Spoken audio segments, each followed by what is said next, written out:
الحمد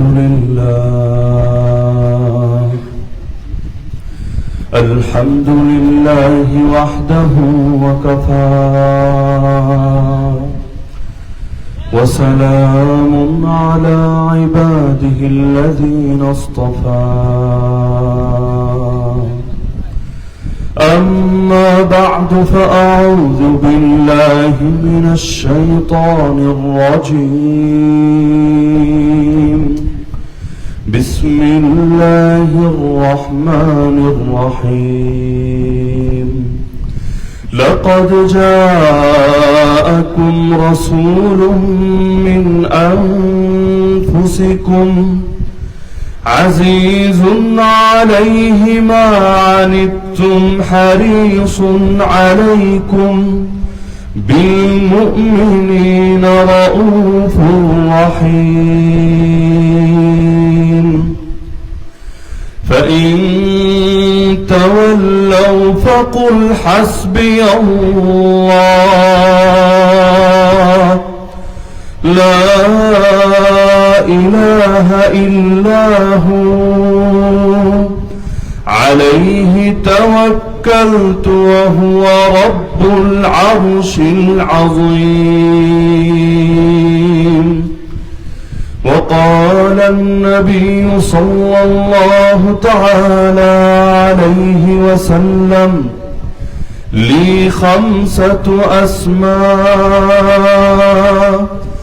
أنا محمد وأحمد وأنا الماحي الذي يمحو الله بي الكفر وأنا الحاشر الذي يحشر الناس على قدمي وأنا العاقب آمنت بالله صدق الله العلي العظيم وبلغنا رسوله النبي الكريم শ্বাসটানে মাইকে ওই শ্বাসটানে শ্বাস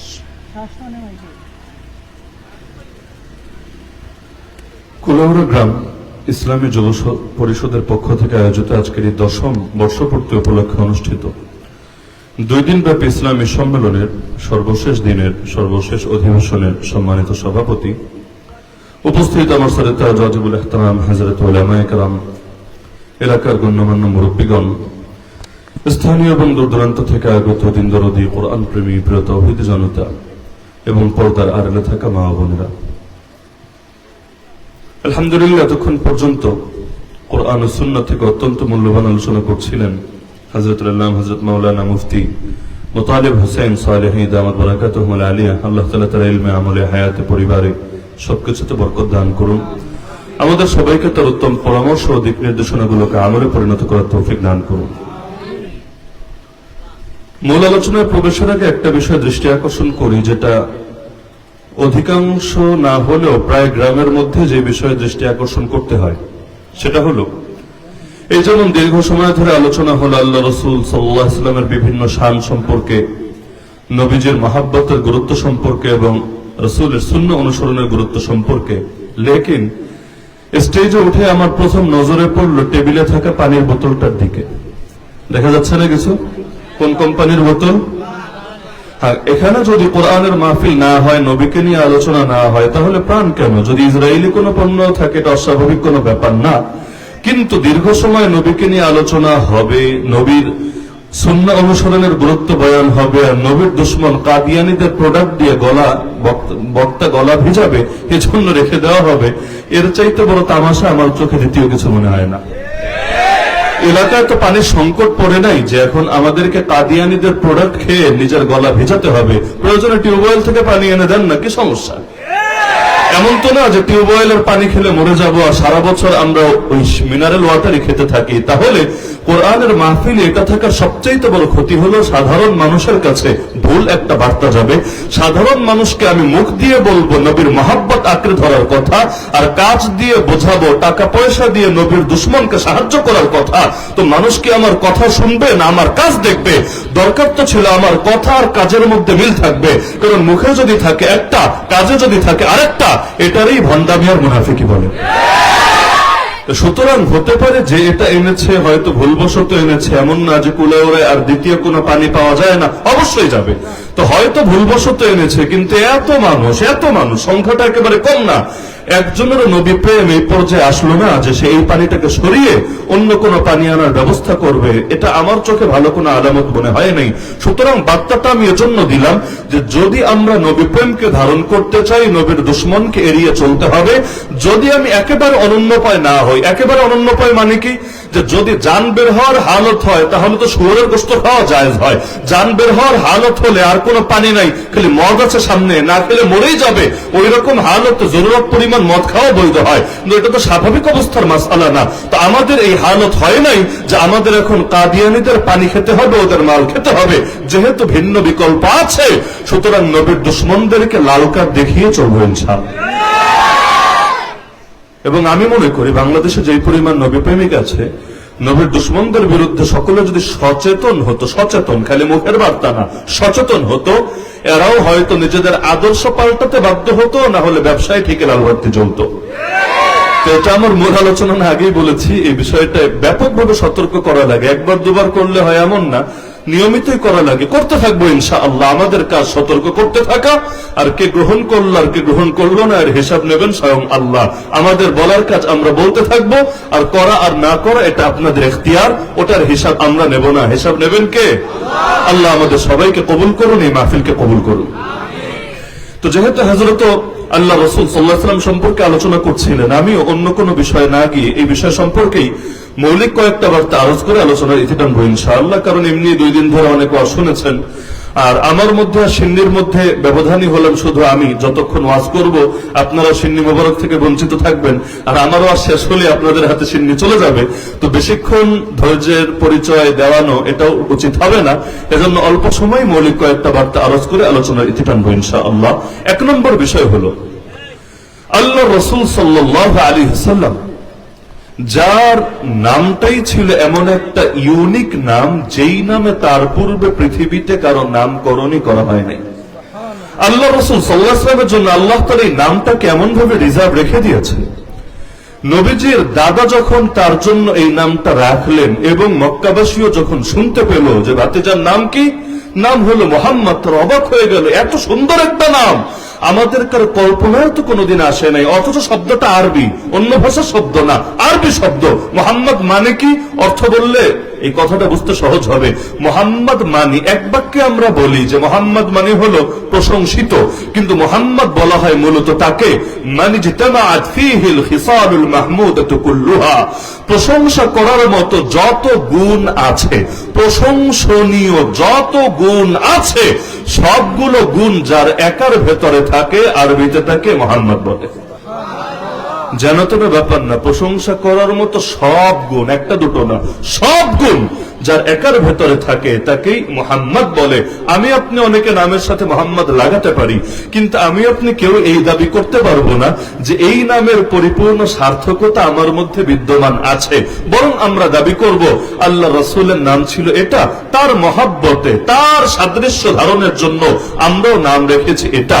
না হলে জাহেরের দিক থেকেও 100 থেকে 100 কামেল, বাতেনের দিক থেকেও 100 থেকে 100 কামেল। মানে আমাদের দুনিয়ার হালত দেখবেন এমন, একজন হয়তো এক লাইনে অনেক এগিয়ে, আরেক লাইনে একদমই পিছিয়ে। আপনারা যারা পড়ালেখা করেন দেখবেন ক্লাসে এমন ছেলে আছে যার মেধা অনেক ভালো, অনেক ভালো, কিন্তু হাতের লেখাটা আবার বেশি সুবিধার না। কেউ আছে হাতের লেখা একদম দেখলে দেখতেই মনে চায়, কম্পিউটার ফেল, দেখলে দেখতেই মনে চায়, কিন্তু মাথার ব্রেন আবার অত বেশি ভালো না। কেউ হলো চেহারা অনেক সুন্দর, কণ্ঠটা অত বেশি সুন্দর না। কারো কণ্ঠ তো অনেক সুন্দর, কিন্তু চেহারার হালতটা খুব বেশি ভালো না। কেউ দেখা যায় যে সাইজটা অনেক ভালো, লম্বা চোরা সব ঠিক আছে, কিন্তু শরীরে এত রোগ, এত সমস্যা, আল্লাহর বান্দা ঠিকভাবে চলতেই পারে না। আর আরেকজন রোগ ব্যাধিত নাই, কিন্তু দেখলে তার প্রতি আলাদা কোনো বিশেষ কিছুই তার ব্যাপারে অনুভূতি অন্তরে জাগে না। তো এক একজনের হালতি এমন, আমরা কেউ কামেল না, এখানে কেউ বলতে পারবেন না আমি 100 থেকে 100 পরিপূর্ণ। অবশ্যই আমরা সকলে ত্রুটিপূর্ণ, সন্দেহ আছে, সকলে ত্রুটিপূর্ণ, এক একজনের এক এক লাইনে ত্রুটি আছে। কিন্তু মুহাম্মদুর রাসূলুল্লাহ সাল্লাল্লাহু আলাইহি ওয়াসাল্লাম, আল্লাহ তাকে এমন ত্রুটি মুক্ত বানিয়েছেন। হাসান বিন সাবিত রাদিয়াল্লাহু আনহু বলেন, খুলিকতা মুবাররাআম মিন কুল্লি আইবিন কান্নাকা কাদ খুলিকতা কামা তাশাউ, সব দোষ থেকে সব ত্রুটি থেকে মুক্ত হয়ে এমন ভাবে সৃষ্টি হয়েছেন আপনি, মনে হচ্ছে যেন নিজে যেভাবে চেয়েছেন ঠিক সেভাবেই আপনাকে সৃষ্টি করা হয়েছে। আমি যদি আমার ব্যাপারে চাইতাম যে আমাকে এভাবে বানানো হোক, আমি কিন্তু প্রতিটা জিনিস নিখুঁত করার চেষ্টা করতাম। বাজারে যখন কেনাকাটা করতে যাই, জিনিস যদি বেশি না থাকে, দুইটা থাকে, তাও আমরা বেছে বেছে ভালোটা নেওয়ারই কিন্তু চেষ্টা চালাই। কেন? আমার সর্বোচ্চটুকু দিয়ে হলো আমার চেষ্টা থাকে তো যেহেতু আমার খরচ হবেই, আমি তুলনামূলক ভালোটাই নেই না। তাহলে আল্লাহ যদি আমাদেরকে সুযোগ দিতেন, তোর চোখ তুই নির্বাচন কর, কান তুই নির্বাচন কর, গায়ের রং তুই নির্বাচন কর, মেধা, প্রতিভা, ভেতরগত যোগ্যতা তুই নির্বাচন কর, তাহলে কি খারাপটা করতাম না সবচাইতে ভালোটাই করতাম? স্বাভাবিক ব্যাপার, সবচাইতে ভালোটাই তো করতাম। যেমন আপনাকে যদি অফার দেওয়া হয়, তুমি কি হতে চাও বলো তো? তুমি কি মেম্বার হতে চাও, চেয়ারম্যান হতে চাও, এমপি হতে চাও, না মন্ত্রী হতে চাও, না প্রধানমন্ত্রী হতে চাও? যেটা চাইবা বা সেটা বানায় দেওয়া হবে। তা আপনি কি বলবেন? মেম্বার চাই। কি বলবেন? চেয়ারম্যান চাই। আপনি তো সর্বোচ্চটা বলবেন, সর্বোচ্চটা, যেটা আপনাকে সর্বোচ্চ অপশন দেওয়া হবে। তো আল্লাহ রসুলকে আল্লাহ এমন ভাবে কামেল বানিয়েছেন, যার জাহেরে মানে বাহ্যিক হালতেও কোনো ত্রুটি নাই, যার বাতেনের মধ্যেও ন্যূনতম কোনো ত্রুটি নাই। ঝামেলা হয়েছে এমন, এখন কেউ জাহের নিয়ে এত আলোচনা করে, আল্লাহ রসুলের চেহারা এমন, চুল এমন, এগুলো নিয়ে এত আলোচনা করে, নবীর বাতেনি আদর্শটা অনেক সময় আবার আলোচনার বাইরে চলে যায়। যেমন এই বছর এই রবিউল আউয়ালে হয়েছে, আল্লাহ রসুল সাল্লাল্লাহু আলাইহি ওয়াসাল্লামের আগমন উপলক্ষে এমন নেতাও জাতিকে শুভেচ্ছা জানিয়েছে, ঈদের শুভেচ্ছা, এমন নেতাও জানিয়েছে যেই নেতা আবার প্রকাশ্যে বলে শরীয়তের আইন মানি না। শরীয়তের আইন তো আমার বাপের আইন, তাই না? শরীয়তের আইন তো আমার দাদার আইন, তাই না? শরীয়তের আইন মূলত কার আইন? আর সেটা পৌঁছিয়েছেন কে? মুহাম্মদুর রাসূলুল্লাহ সাল্লাল্লাহু আলাইহি ওয়াসাল্লাম। আইনটা আল্লাহর, কিন্তু আল্লাহ আমাদের কাছে পাঠিয়েছেন যার মাধ্যমে, তার নাম মুহাম্মদুর রাসূলুল্লাহ সাল্লাল্লাহু আলাইহি ওয়াসাল্লাম। তো তার জন্মে আমি খুশি, পাবলিকরাও খুশিতে শরীক করছি, শুভেচ্ছা জানাচ্ছি, অভিনন্দন জানাচ্ছি। আবার তার বাতেনি আদর্শ শরীয়তকেই আমি অস্বীকার করছি। তো কেমন হলো রে ভাই? বাইরে একটা, ভেতরে হলো আরেকটা। পুরাই তো আবু লাহাব মার্কা। আবু লাহাব নবীর জন্মে এত খুশি হয়েছিল, নবীর মিলাদে খুশি হয়ে নিজের দাসীকে আজাদ করে দিয়েছিল। এখন তো দাসী নাই, বাজারে রাজদাসী আছে নাকি? দাসীকে আজাদ করে দিয়েছিল। বর্তমানে থাকলেও হয়তো কোটি টাকার চাইতে বেশি দাম হয়ে যেত। তাহলে নিজের পুত্র না, নিজের ভাতিজা। আরে আপনার ভাতিজার জন্মে আপনি কি করেছেন বলেন? আপনার ভাতিজার জন্মে কয় টাকা দান করেছেন বলেন? তার ভাতিজার জন্মে খুশি হয়ে আস্ত একটা দাসী, নিজের প্রিয় দাসীকে আজাদ করে দিয়েছে। আবার এই নবী যখন প্রকাশ্যে প্রথমবার শরীয়তের দাওয়াত দিলেন, ওই আবু লাহাবী সবার আগে আঙ্গুলটা উঁচিয়ে নবীর শানে বেয়াদবি করেছে। তাহলে নবীর মিলাতে সবার আগে, সবার চাইতে বেশি খুশি, নবীর শরীয়তে সবার আগে, সবার চাইতে বেশি নারাজ। ওই যে আঙ্গুল উঁচিয়ে বেয়াদবি করলো, এর জবাবেই আমার রসুলের কিছু বলা লাগলো না, জবাব দিলেন কে? কোন সূরায় বলতে পারবেন? কোন সূরায়? মাশাআল্লাহ, তাব্বাত ইয়াদা আবি লাহাবি ওয়া তাব। আবু লাহাব, তুই কোন হাত দিয়ে বেয়াদবি করছিস আমার হাবিবের শানে? আরে তুই তো আঙ্গুল উঁচিয়েছিস, শোন, তোর দুটো হাত ধ্বংসের ফয়সালা হয়েছে এবং ইতিমধ্যে সেটার ধ্বংস চূড়ান্ত হয়ে গেছে। শুধু তাই না, সূরার শেষে গিয়ে জানিয়েছেন সায়াসলা নারান যাতা লাহাবি ওয়া ইমরাতুহু হাম্মালাতাল হাতাব ফি জিদিহা হাবলুম মিন মাসাদ। খালি তোর হাত ধ্বংস হবে তা না, তুই এবং তোর বউ, বেয়াদবি করলো একজন, নাম আসলো আবার দুইজনের, তুই এবং তোর বউ, তোরা দুইজন জাহান্নামে যাবি। তখনও কিন্তু মরে নাই। বেঈমান হালতে মরলে তো বলাই যায় জাহান্নামে যাবে, মরে নাই, জিন্দা মানুষ, জিন্দা। কিন্তু আল্লাহ বলে দিলেন অবশ্যই জাহান্নামে যাবি। আল্লাহ যা বলেন এর ব্যতিক্রম হওয়া সম্ভব? আল্লাহ কখনো ভুল তথ্য দেন? সম্ভবিত না। আল্লাহ যখন বললেন অবশ্যই জাহান্নামে যাবে, মানে বোঝেন কপাল থেকে হেদায়েতই উঠিয়ে নেওয়া হয়েছে, দিলের মধ্যে মোহর মেরে দেওয়া হয়েছে। ও যদি 1000 বছরও বাঁচে আর ঈমান আনার তৌফিক আর হবে না। বলবেন বেয়াদবি করলো স্বামী, বউয়ের দোষটা কি? বেয়াদবি করলো স্বামী, বউয়ের দোষটা কি? দোষ হলো এখানে একজন ডাইরেক্ট বেয়াদবি করেছে আর একজন পেছন থেকে শেল্টার দিয়েছে। বেয়াদবি করলে যে সাজা, শেল্টার দিলেও একই সাজা। সামনে এসে কেউ জুলুম করে, পেছন থেকে কেউ আবার রসদপাতি যোগায়, কলকাঠি নাড়ে, বিপদে আবার পাশে দাঁড়ানোর চেষ্টা করে, এমন যদি হয় তাহলে সামনে যে খিলাড়ি থাকে শুধুমাত্র তার প্রতি মানুষের ঘৃণা থাকে এমন না, পেছনে আসল নেপথ্যের নায়ক আর খলনায়ক যে থাকে ওর প্রতি মানুষের আসল আক্রোশ আর আসল ঘৃণা থাকে। এই মহিলা এত বড় ডাইনি ছিল, একদিকে তো স্বামীকে শেল্টার ও উস্কানি আর ইন্ধন দিতই, এমনকি নিজে একবার পাথর নিয়ে হাজির হয়ে গিয়েছিল, আল্লাহ রসুলকে খুঁজে বেড়াচ্ছে। আল্লাহ রসুল তার ঘরে কোরআন তেলাওয়াত করছেন, সঙ্গে আবু বকর রাদিয়াল্লাহু তাআলা আনহু বসা। সে দূর থেকে চিৎকার করতে করতে আসছে, কিরে মোহাম্মদ, কই রে, আইনা মোহাম্মদ, মোহাম্মদ কোথায়, খুঁজতে খুঁজতে আসছে। আবু বকর রাদিয়াল্লাহু আনহু আওয়াজ শুনে বুঝে ফেলেছেন ডাইনি তো আসছে, তাহলে দুর্ঘটনা তো মনে হয় একটা ঘটাবে, আর আওয়াজ শুনে বোঝা যাচ্ছে মন মেজাজ বেশি ভালো না। এখন তিনি পেরেশান হয়ে গেলেন, কেন? নিজের জন্য না, নিজের জন্য না, আল্লাহ রাসূল সাল্লাল্লাহু আলাইহি ওয়াসাল্লামের জন্য। এসে যদি নবীর শানে কোনো বেয়াদবি করে ফেলে কি হবে? নবীকে নিয়ে পেরেশান, নবীকে নিয়ে পেরেশান। তো এখন কি হবে? আল্লাহ রসুল ঠান্ডা মাথায় কোরআন তেলাওয়াত করছেন, তিনি যেন ওদিকে থোড়াই কেয়ার করছেন, পাত্তাই দিচ্ছেন না। আল্লাহ রসুল সূরা বনী ইসরাঈল, কোরআন মাজিদের 15 নম্বর পরে একটা সূরা, সুবহানাল্লাযী আসরা বিআবদিহি লাইলাম মিনাল মাসজিদিল হারাম ইলাল মাসজিদিল আকসা, এই সূরা তেলাওয়াত করছিলেন। কাকতালীয় ভাবে নবীজি পড়তে পড়তে এই আয়াতে তখন আছেন। কোন আয়াত? ওয়া ইযা ক্বারাতাল কুরআন জাআলনা বাইনাকা ওয়া বাইনাল লাযীনা লা ইউমিনুনা বিল আখিরাহ হিজাবান মাসতুরা। যখন আপনি কোরআন পড়েন, অর্থ যখন আপনি কোরআন পড়েন, আপনার মাঝে আর যারা আখিরাতে অবিশ্বাসী, বিশ্বাসী না অবিশ্বাসী, ওদের মাঝে আমি আল্লাহ অদৃশ্য পর্দা ফেলে দেই। আমার নবী ঠিক এই আয়াতেই এসে থামলেন। এর মধ্যেই মহিলা ঢুকে এখন চিৎকার করে বলতে শুরু করছে, হাতে পাথর, কি রে, একটু আগে মোহাম্মদের গলার আওয়াজ শুনলাম, এখন মোহাম্মদকে দেখি না কেন? মোহাম্মদ কই পালিয়েছে? আবু বকর বল। আমার ভয়ে পালিয়েছে না, কই পালিয়েছে তুই খালি বল। আবু বকর রাদিয়াল্লাহু আনহু একবার তাকায় তার দিকে, একবার নবীর দিকে। নবী তো পাশে বসা, কিন্তু উম্মে লাহাব, আবু লাহাবের বউ উম্মে জামিল তাকে দেখতে পাচ্ছে না, তাকে খুঁজে পাচ্ছে না। এরপর সে চিৎকার চেঁচামেচি করে এখান থেকে চলে গেল। আল্লাহ রাসূল যে এখানে বসা বিলকুল তার নজরেই আসলো না। এরকম যেমন একবার হয়েছিল তা না, সূরা ইয়াসিনের মধ্যে জাতীয় একটা আয়াত আছে, নবীজির ঘর যখন ঘেরাও করে ফেলেছিল হিজরতের আগে, সকালে খালি বের হোক, ধরে জবাই করে ফেলবো। আল্লাহ রাসূল বের তো ঠিকই হলেন, সূরা ইয়াসিন পড়তে পড়তে এই আয়াতে যখন আসলেন, ওয়াজআলনা মিন বাইনি আইদিহিম সাদ্দা ওয়া মিন খালফিহিম সাদ্দা ফাআগশাইনাহুম ফাহুম লা ইউবসিরুন। আমি আল্লাহ ওদের সামনেও পর্দা ফেলে দিয়েছি, পেছনেও পর্দা ফেলে দিয়েছি, ওদের চোখগুলোকে ঢেকে দিয়েছি, ফলে তারা আর দেখতে পারে না।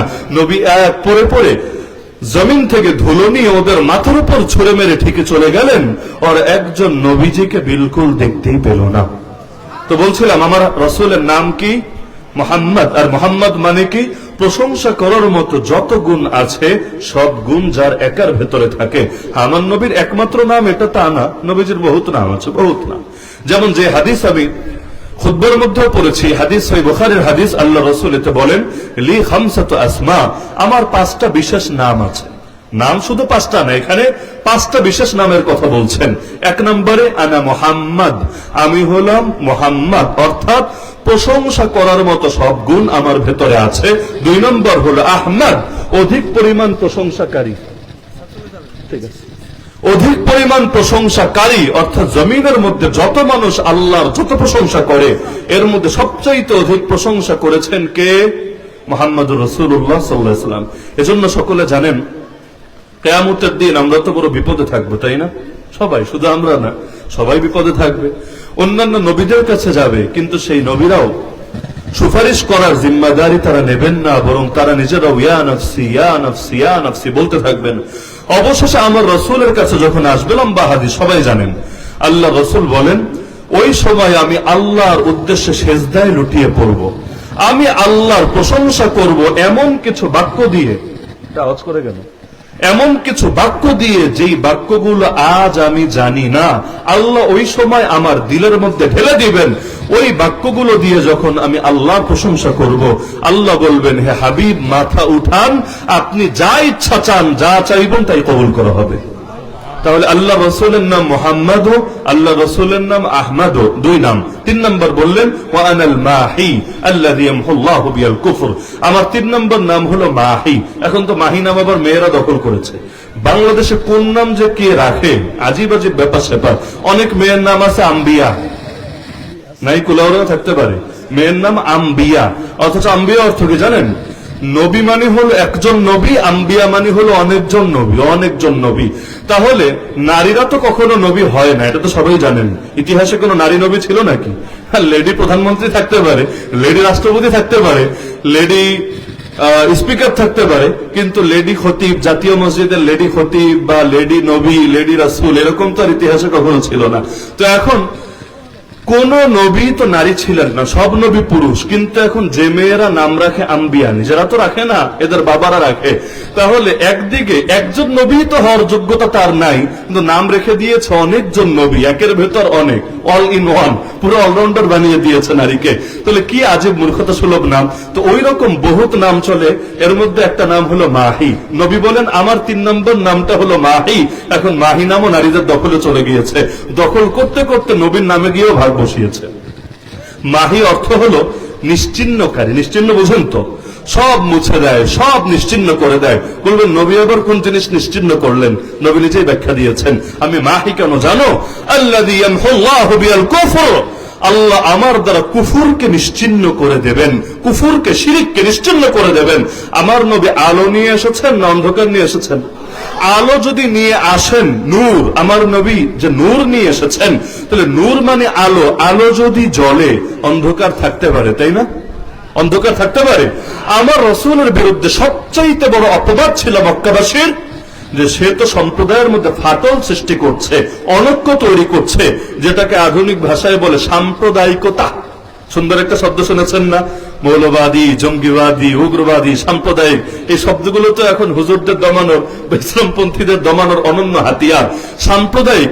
অথচ এই সাম্প্রদায়িক শব্দটাকে আসলে কোনো গালি ছিল? জান্নাত আর জাহান্নামের কথা আপনি চিন্তা করেন। জাহান্নাম হলো একটা অসাম্প্রদায়িক জায়গা। কিভাবে?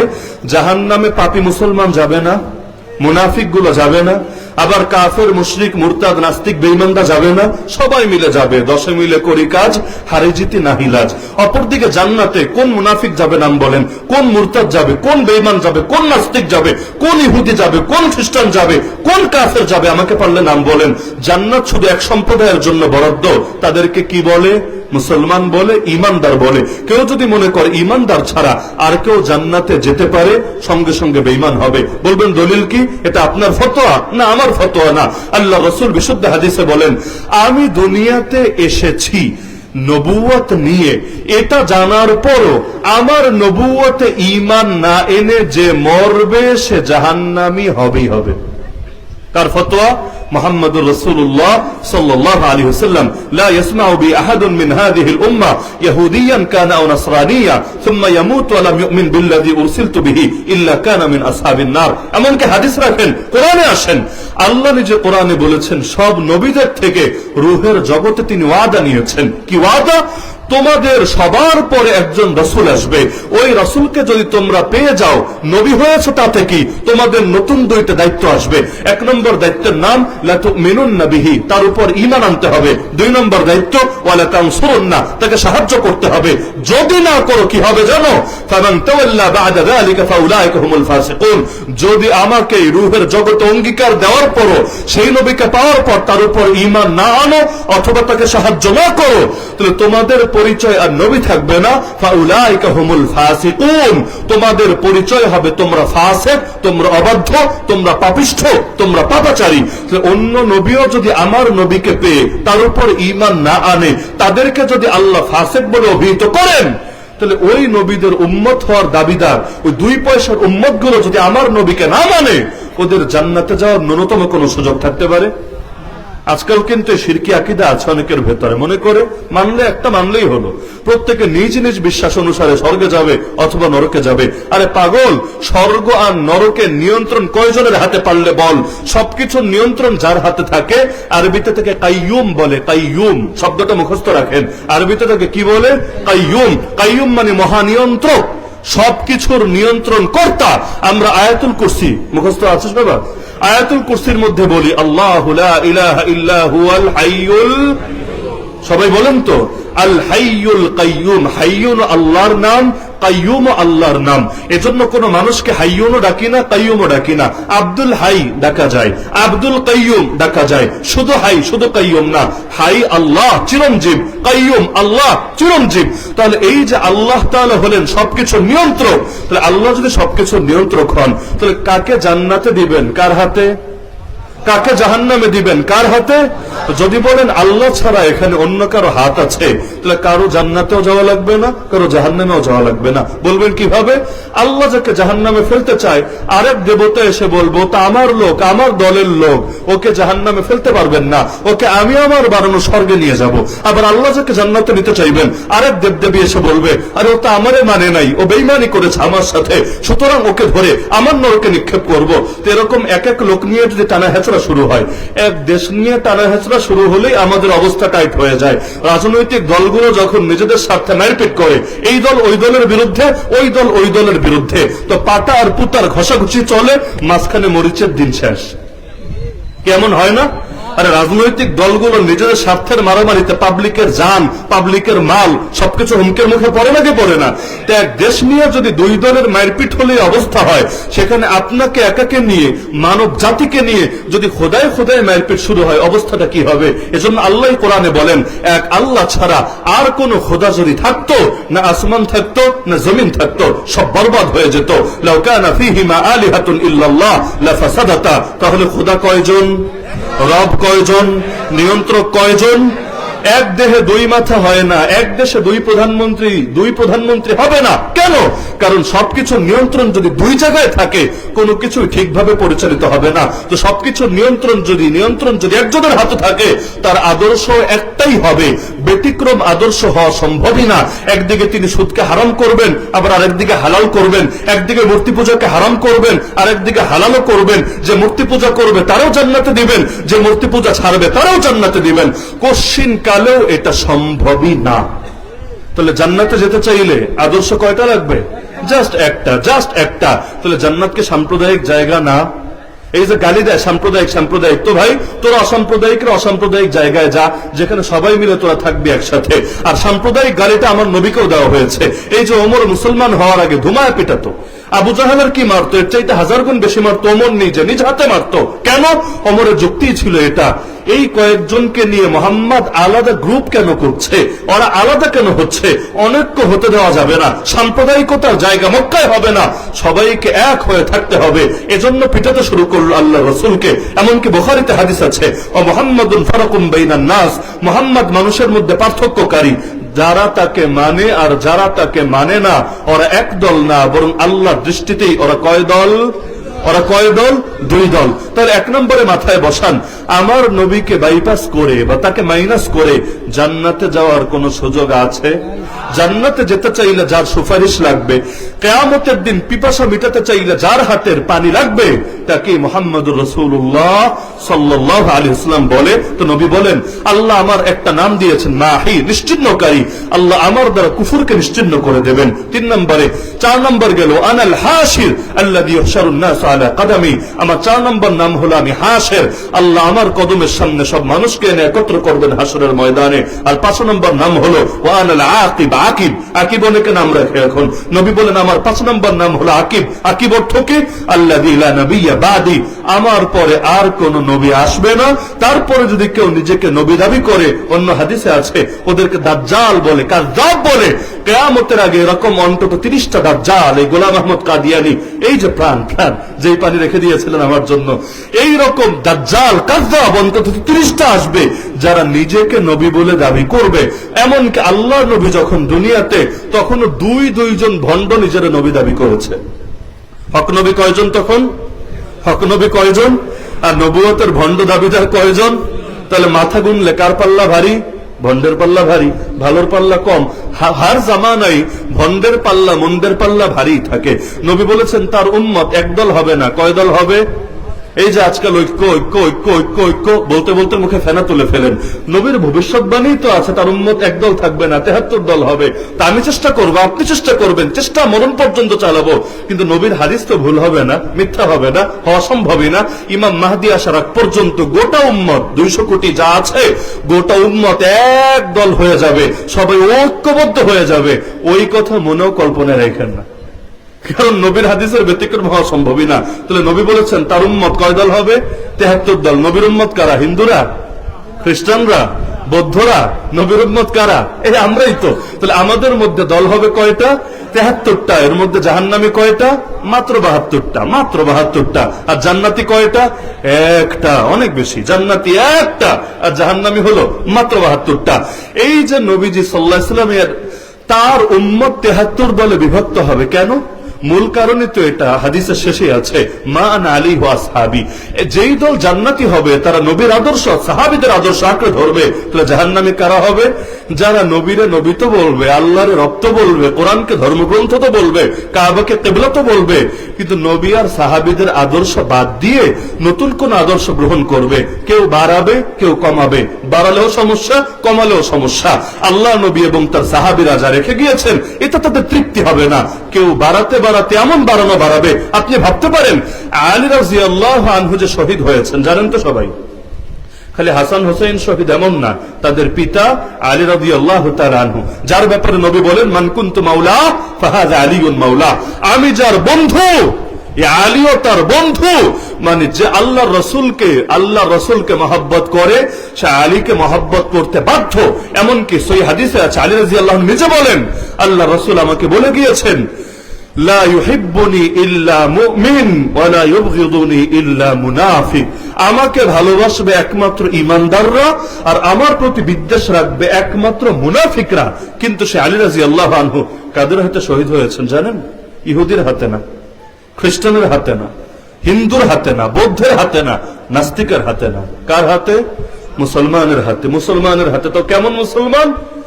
এমন মুসলমান যে ওরে যখন মৃত্যুদণ্ড দেওয়া হচ্ছিল, ইসলামের সাজা তো এটাই, জানের বদলে জান।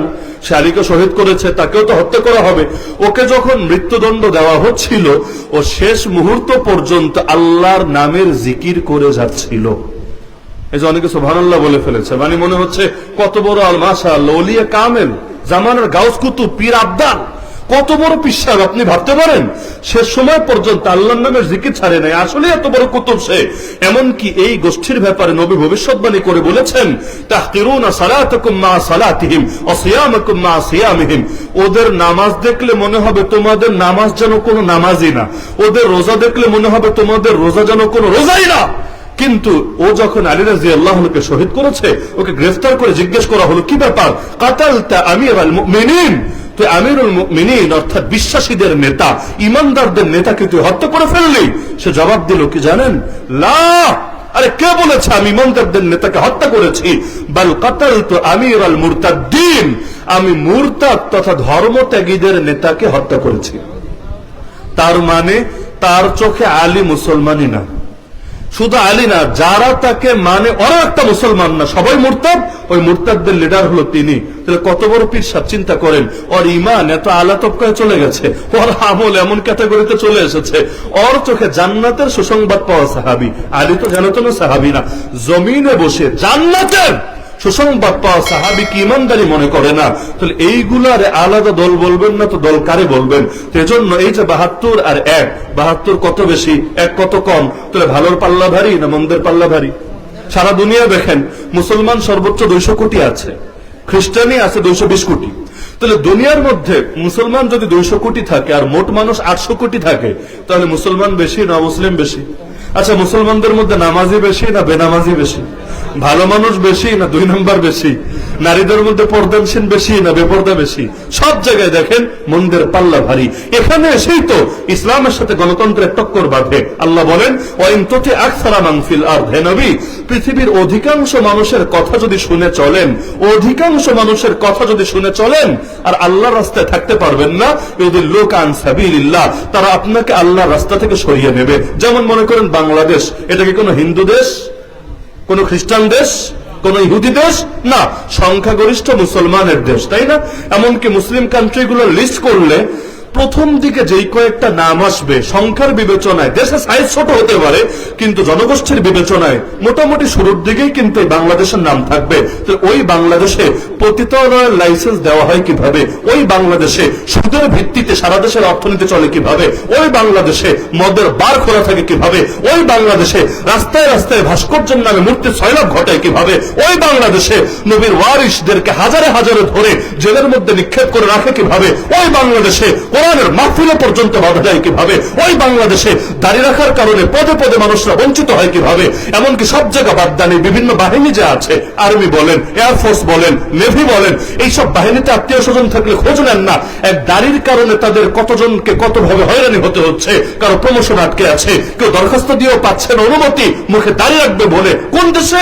যেই দেশের অধিকাংশ মানুষ মুসলমান, যেই দেশে মুসলমানের করের টাকায় বেশি চলে। হিন্দুরা কত কর দেয় আর মুসলমান কত কর দেয় হিসাব করেন না। মুসলমান সংখ্যায় যেহেতু বেশি, তাদের টাকাও তো অবশ্যই বেশি। তাহলে যেই দেশে এত মানুষ মুসলমান, ওই দেশে ওইগুলা চলে কিভাবে? চলে তো এ কারণে আল্লাহর খোদাই নিয়ে বান্দার হাতে ভাগ করে দিয়েছে।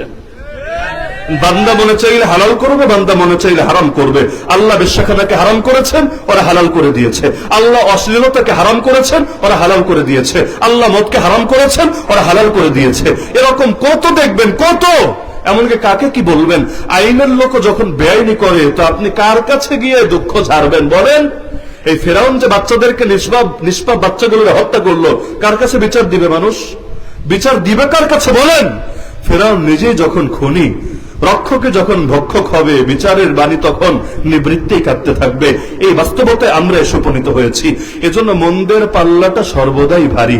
এ কারণে আমার নবীর জামানায়ও হক নবী কয়জন আর ভণ্ড কয়জন? আজকাল অনেকে কাঁদে না খুব, এক এক হুজুর এক এক কথা বলে, আমরা যাব কোথায়? তোমার মাথায় যাবা। তলাবুল ইলমি ফারিদাতুন আলা কুল্লি মুসলিম, এমনি এমনি বলা হয় নাই।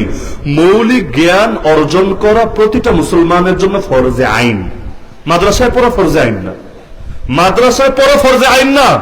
তো যতটুকু জ্ঞান না থাকলে হক বাতিলে আলাদা করা যায় না, ইমান কুফরি আলাদা করা যায় না, খাঁটি ভেজালে আলাদা করা যায় না, অতটুকু জ্ঞান যার নাই, ও তো ওই জ্ঞান না থাকার কারণেও কবিরা গুনাহে আক্রান্ত হয়ে আছে। আর এই জামানায় অতটুকু এলেম, ফরজে আইন পরিমাণ এলেম না থাকলে আর ইমান নিয়ে মরতে পারবে এই গ্যারান্টিকেও দেওয়া সম্ভবই না। কারণ অতটুকু এলেম না থাকলে দাজ্জাল সামনে আসলে অনেকে দাজ্জালরেও বড় পিসাব মনে করে ইমান আনবে।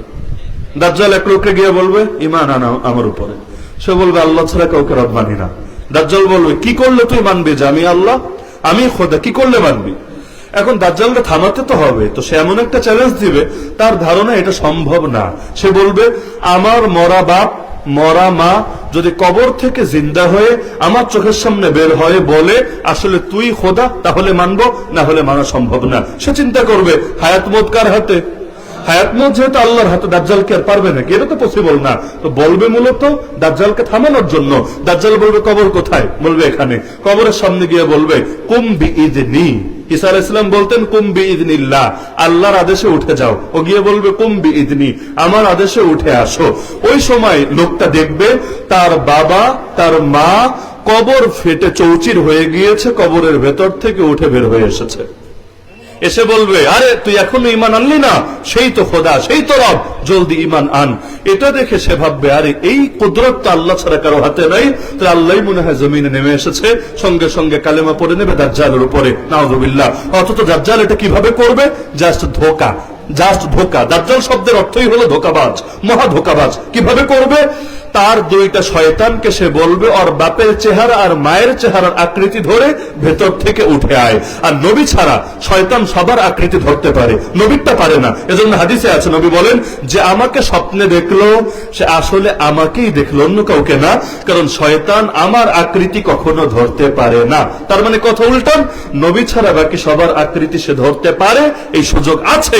এজন্য দাজ্জালের সঙ্গে থাকা শয়তান ওই রূপ ধরে আসবে আর মানুষ তখন ফিতনায় জিনে আক্রান্ত হয়ে দাজ্জালের ফাঁদে পা দিয়ে দেবে।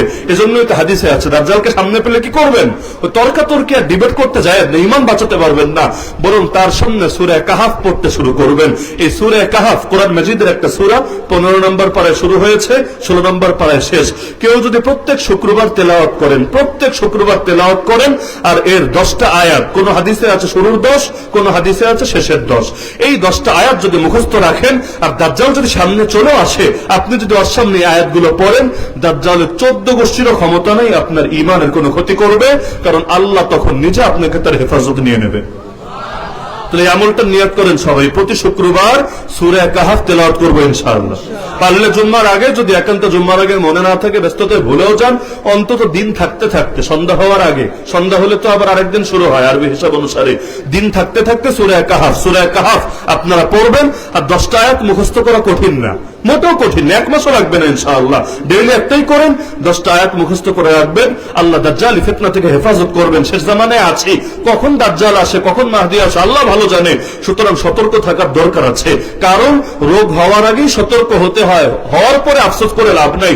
করোনা হওয়ার আগেই ভ্যাকসিন দেয় নাই জোর করে, যাতে না হয়। তাহলে আমাদের ইমানে ভ্যাকসিন দিয়ে রাখা দরকার, যাতে দাজ্জাল ফিতনাও যদি সামনে আসে আল্লাহ আমাদেরকে হেফাজত করেন। এজন্য মাথা দেখলে হবে না, নবীর জামানায় তো ভণ্ড দুইটা কি হয়েছে, আমাদেরকে হক নিয়ে সদা সর্বদা চলতে হবে। মনে থাকবে তো ইনশাআল্লাহ? মনে থাকবে তো ইনশাআল্লাহ? তো আমার রাসূলের নাম মুহাম্মদ নিয়ে বলছিলাম যে আল্লাহ তাকে জাহেরি ভাবেও সব প্রশংসনীয় গুণ দিয়েছেন, বাতিনি ভাবেও দিয়েছেন। কি কি গুণ দিয়েছেন বলতে চাইলে রাত 2টা 4টা শেষ হলেও আলোচনার কোনো কুল কিনারা করা যাবে না। আমি জাস্ট উদাহরণ হিসাবে 2-4টা বলে আলোচনা ইতি টানবো ইনশাআল্লাহ। 1 নম্বরে, মানে এই জিনিসগুলো এমন যেটা শুধু পড়লে পড়াই যায়, দিলের মধ্যে দৃঢ় ইয়াকিন না থাকলে সাধারণ ঈমান নিয়েও অনেকের বোঝা দায় হয়ে যায়। যেমন ধরেন আমার নবী সাল্লাল্লাহু আলাইহি ওয়াসাল্লাম, দরুদ পড়েন না কেন আপনারা? কৃপণতা কেন আমি বুঝলাম না। সিন্নি খেতে তো কৃপণতা নাই, বাতাস খেতে কৃপণতা নাই, দরুদ পড়তে কৃপণতা কেন? এটা বলে দেওয়াটা লজ্জার, আসলে লজ্জা। ভাই বলেন দরুদ শরীফ, এটা লজ্জা লাগে আমার কাছে। আর এমনি আমি এগুলো বলতেও পারি না, বলেন সুবহানাল্লাহ, বলেন ঠিক, এগুলো আবার বলে দেওয়ার জিনিস নাকি? এগুলো তো বলে দেওয়ার জিনিস না। তো নবী বা রাসূল, মুহাম্মদ, এই শব্দগুলো যতবার আসবে, দিলে মহব্বত থাকলে এমনি বের হবে। আপনি তো চান যে থাকবেন, চান যে, কারণ দরুদ পড়লে লাভ আমার না আপনার। একবার দরুদ পড়লে আল্লাহ 10 বার রহমত নাজিল করবে। একবার পড়লে যদি 10 বার রহমত নাজিল করে, এই মজলিসে যদি 200-400 বার পড়া হয়, লসটা কোথায় আমারে বলেন না? তো বসে তো আছেনই, এমনি তো বসে আছেনই, নবীর নাম আসতে দেরি আর যাতে বলে দেওয়া না লাগে। ঠিক আছে? আমার নবী মাশাআল্লাহ সাল্লাল্লাহু আলাইহি ওয়াসাল্লাম, আল্লাহ তাআলা তাকে বানিয়েছিলেন এমন, তিনি কিন্তু সাইজে, উচ্চতায় সবার চাইতে লম্বা ছিলেন না। ওই অতি লম্বা হলে দেখতে তো ভালো লাগে না। আমার নবী এমন না 7 ফিট ছিলেন, 8 ফিট ছিলেন, 6 ফিট ছিলেন। আল্লাহ রাসূল কেমন ছিলেন হাদিসের মধ্যে আছে, তিনি মাঝারি সাইজের চাইতে একটু উঁচু ছিলেন, মাঝারি সাইজের চাইতে একটু উঁচু ছিলেন। লেকিন মজার বিষয় হলো এটা, তাহলে মাঝারি সাইজের চাইতে যদি একটু উঁচু থাকেন, তার মানে সাইজে ওনার চাইতে লম্বা আছে না? বুঝেন না? সাইজে ওনার চাইতে লম্বা লম্বা মানুষ থাকে না? আছে। কিন্তু মুআজিজাটা দেখেন, আমার নবী যখন হাঁটতেন, নবী কিভাবে হাঁটতেন জানেন? নেতাদের মতো না, নেতাদের মতো না, আমাদের মতো না। আমরা তো হাঁটবো এমন ভাবে, নেতা সবার সামনে, পীর সবার সামনে, হুজুর সবার সামনে, আর বাকিরা সিরিয়াল ধরে তার পেছনে। আমার রাসূল এভাবে হাঁটতেন না। আমার রাসূল ডানে কিছু সাহাবী দিয়ে দিতেন, বামে কিছু দিতেন, সামনে কিছু রাখতেন, পেছনে কিছু রাখতেন। আলাদা ভাব নিয়ে তিনি চলতেন না। আল্লাহ আমাদেরকে ভাব থেকে হেফাজত করুন। এমনকি হাঁটার মধ্যেও যে বুকটা ফুলা এভাবে হাঁটবেন না। আমার রাসূল হাঁটতেন কেমন? হাদিসে আছে, কান্নামা ইয়ানহাত্তু মিন সাবাব। মানুষ টিলা আছে না এলাকায়, টিলা থেকে নামার সময় কিভাবে নামে, উঁচু দিকে ফিরে নামেন নাকি? এভাবে না, একটু সামনের দিকে ঝুঁকে থাকেন। আমার রাসূল হাঁটার সময় এমন ভাবে হাঁটতেন, মনে হতো যেন তিনি কোন উঁচু জায়গা থেকে নেমে আসছেন। এভাবে বিনয় বশত হাঁটতেন। এমনকি কোরআন সূরা ফুরকানে আল্লাহ জানিয়েছেন, রহমানের খাঁটি বান্দাদের অনেকগুলো গুণ বলেছেন। 1 নম্বর গুণে আল্লাহ বলেছেন তাহাজ্জুদ না, জিকির আজকার না, অন্যান্য ইবাদত না, আল্লাহ 1 নম্বর গুণে বলেছেন ওয়া ইবাদুর রহমান আল্লাযীনা ইয়ামশুনা আলাল আরদি হাওনা। তারা পৃথিবীতে বিনয়ের সাথে হাঁটে। তার মানে হাঁটাও 2 রকম হয়। এক শ্রেণীর হাঁটার মধ্যে অহংকার থাকে, আর এক শ্রেণীর হাঁটার মধ্যে বিনয় থাকে। আল্লাহ বলেন ওয়ালা তামশি ফিল আরদি মারাহা, আরে ভাবনি অহংকার নিয়ে জমিনে হাঁটবি না, তুই কত বড় হবি। ইন্নাকা লান তাখরিকাল আরদা ওয়া লান তাবলুগাল জিবালা তুলা, তুই তো মাটিকেও বিদীর্ণ করতে পারবি না, আর উচ্চতায় পাহাড়কে অতিক্রম করতে পারবি না, তাহলে হাঁটবি কিভাবে। ওয়াকসিদ ফি মাশিক ওয়াকসিদ ফি মাশিক, তুমি হাঁটবা, হাঁটার ক্ষেত্রেও মধ্যপন্থা অবলম্বন রেখে ওয়াগদুদ মিন সাওতিক, এবং আওয়াজকে নিচু রাখবা।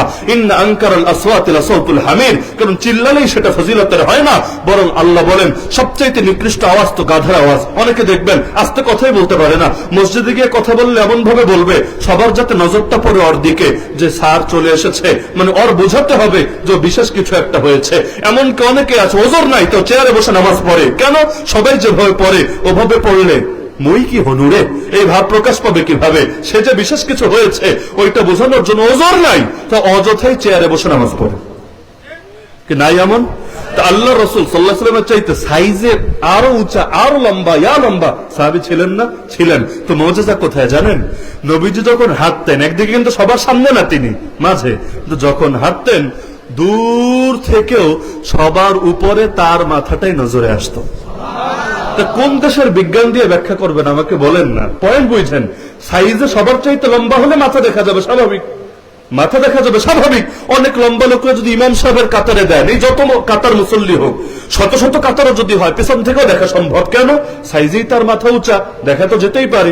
জিরাফ আনলে জিরাফের মাথা তো উঁচা, অনেক দূর থেকে এমনি নজরে পড়বে। তো দুনিয়া থেকে লম্বা হলে তার মাথা দূর থেকে দেখা যাওয়া স্বাভাবিক। কিন্তু আমার রাসূল সাইজে কি সবার চাইতে লম্বা ছিলেন? না, কারণ সবার চাইতে লম্বা হলেই সুন্দর হয় এমন না, বরং মাঝারি সাইজের চাইতে একটু বেশি, এটাই ছিল পারফেক্ট। আল্লাহ রাসূলকে আল্লাহ সেভাবেই বানিয়েছেন, কিন্তু হাঁটার সময় তার চাইতে উঁচু কারো মাথা দেখা যেত না। এমনকি নবীর নাকের দিকে কেউ যদি তাকাতো, দূর থেকে তাকালে অনেকে সংশয় পড়তো, কি রে নাক একটু লম্বা কিনা, নাক লম্বা হওয়া তো সৌন্দর্য না, এটা তো একটু বেখাপ্পা। কিন্তু আল্লাহ রসুলের কোনো কিছু তো বেখাপ্পা ছিল না, কাছে গেলে সবাই দেখতে পেত। এটা দেখার জন্য বড় পীরসাদ হওয়া লাগতো না, সবাই দেখতে পেত তার নাকের উপর এক ধরনের নূর চমকাচ্ছে, সবাই দেখতে পেত এই বিশেষ নূরটা। ওই যে আকাশে যেমন মেঘ ছায়া দিচ্ছে সবাই দেখতে পাচ্ছে। আবার কত কারামত মুজিজা এমন, আল্লাহ রসুল কোরবানির দিন উট জবাই করবেন, উট তো জবাই করে না, নহর করে, আল্লাহ রসুল একটা সামনে এনেছেন, এমন সময় বাকি উটগুলো রশি ছেড়ার জন্য প্রতিযোগিতা শুরু করেছে, কার আগে কে নবীর হাতে কোরবানি হবে বলে। এগুলো দেখতে তো আর বিশেষ চোখ লাগে না, স্বাভাবিক চোখ থাকলেই দেখা সম্ভব। আমার রাসূলের প্রতিটা জিনিসের মধ্যে আলাদা শান, আলাদা বৈশিষ্ট্য ছিল নাকি ছিল না? চেহারাটা ছিল এমন, আপনি ভাবেন চেহারা আর কিছু না। নবীজি মক্কা থেকে হিজরত করে মদিনায় গেলেন। কোন লোক যদি কোন এলাকায় আসে, যেমন ধরেন আজকে মাহফিল হলো, এখন তো মাহফিলের সিজন না, এখনো কিন্তু মাহফিলের মূল সিজন না, আজকে মাহফিল হলো।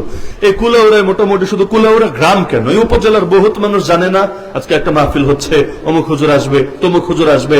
অনেকে শখেও আসে যে হুজুরকে আগে দেখি নাই, যাই এক নজর দেখে আসি, হয় না এমন? তো নবী হিজরতের জন্য হিজরত করে মক্কা থেকে মদিনায় আসছেন, মাঝখানে কুবায় কয়েকদিন যাত্রা বেরোতে দিলেন। তো মদিনায় খবর ভাইরাল যে একজন আসছেন যিনি নিজেকে নবী দাবি করেন। তো মুসলমান তেমনি আসবে দেখতে, খালি মুসলমান না, ইহুদি বলেন, অন্য ধর্মের লোক বলেন, সবাই দেখতে এসেছে। দেখি তো মানুষটা কে আসছে, তাকে নিয়ে এত উচ্ছ্বাস কেন, বাচ্চারা কবিতা আবৃত্তি করছে কেন, তাহলে আল বদরু আলাইনা মিন সানিয়াতিল হুদা, দেখতে বের হয়েছে। এর মধ্যে যারা দেখতে বের হয়েছে তাদের একজনের নাম ছিল আব্দুল্লাহ বিন সালাম। আব্দুল্লাহ বিন সালাম তিনি ছিলেন ইহুদিদের বড় পণ্ডিত, মানে বড় হুজুর, বড় পীর, ইহুদিদের, মুসলমানদের না। তিনি বলেন আমিও দেখতে গেলাম। যেই মাত্র তিনি সামনে আসলেন, যেই মাত্র তিনি সামনে আসলেন, আমি তার চেহারা মোবারকটা দেখেই সবাইকে বলে ফেললাম, ওয়াল্লাহি, আল্লাহর কসম করে বলছি, ইন্নাহু লাইসা বিওয়াজহি কাযাব, এই চেহারা কোনো মিথ্যাবাদীর চেহারা হতেই পারে না। এখনো কোনো ওয়াজ শুনে নেই, কোনো বয়ান শোনে নেই, কোনো সোহবত পায় নেই, তার সঙ্গে চিল্লাও দেয় নেই, কিচ্ছু না, খালি কি করেছে, খালি কি করেছে, চেহারা মোবারক দেখেছে। তাহলে সেই চেহারায় কি ছিল ভাবতে পারেন? এক ইহুদি পণ্ডিতের জবান থেকেও বের হয়েছে। বলবেন এটা তার একার ব্যক্তিগত ইমোশন হতে পারে না রে ভাই। আবু রিমসা তাইমি নামে এক সাহাবী আছেন, আবু রিমসা তাইমি, তিনি বলেন আমি তখনও মুসলমান ছিলাম না, আমার বাচ্চারা নিয়ে বের হলাম, নিজের ছেলেকে নিয়ে, দেখি কে এসেছে মদিনায়। তিনি বলেন আমাকে কেউ পরিচয় করিয়ে দেয় নাই, যেই মাত্র তিনি সামনে আসলেন আমি আমার বাচ্চাটাকে বললাম, বাচ্চা এই যে চেহারাটা দেখা যাচ্ছে নিশ্চয়ই তিনি আল্লাহর নবী হবেনই হবেন। চেহারা দেখে বুঝে ফেলেছে যে তিনি মানুষ না সাধারণ, বরঞ্চ তিনি আল্লাহর রাসূল হবেনই হবেন। তিনি বলেন, ফাজাআলা ইবনি ইয়ারতাইদু হাইবাতান লিরাসূলিল্লাহি সাল্লাল্লাহু আলাইহি ওয়াসাল্লাম, আমার বাচ্চা এটা শুনে সঙ্গে সঙ্গে কেঁপে উঠলো নবীর প্রতি শ্রদ্ধাবশত, ভক্তিবশত। তাহলে তার চেহারা স্বাভাবিক ছিল না চেহারার মধ্যেও আলাদা শান ছিল? বলবেন চেহারা আবার শান থাকে কিভাবে? থাকে। নবী মুসা আলাইহিস সালামকে মারার জন্য ফেরাউন এত নিষ্পাপ বাচ্চাকে মারলো, এতগুলো বাচ্চাকে মারলো। ওই নবী মুসা যখন ভেসে ভেসে তার দুয়ারে আসলেন, ও কিছুই বোঝে নাই। এত বলদ হয়ে এত বছর রাজনীতি করেছে।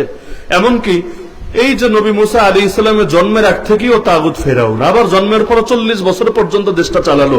এত লম্বা টাইম, 16 বছরই মানুষ টিকতে পারে না, দেশ ছেড়ে ভাগতে হয়। আর সেখানে এত লম্বা টাইম, মানে 50 বছরেরও বেশি, এত লম্বা টাইম সে একা রাজা হয়ে থাকলো। আগে কিন্তু ষড়যন্ত্র বেশি হতো আরো। এখন তো একটা সিস্টেম আছে, নির্বাচন 5 বছর এই সেই।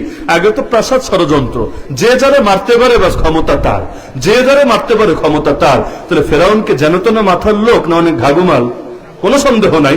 তো এই কিছুই বোঝে নাই, কিছুই টের পায় নাই। বিষয়টা এমন, অনেকে বলে না ওর বউ সুপারিশ করেছে, বউয়ের মহব্বতে পারেনি। আর কি বউর মহব্বত? ক্ষমতার সামনে আবার কোনো মহব্বত আছে নাকি?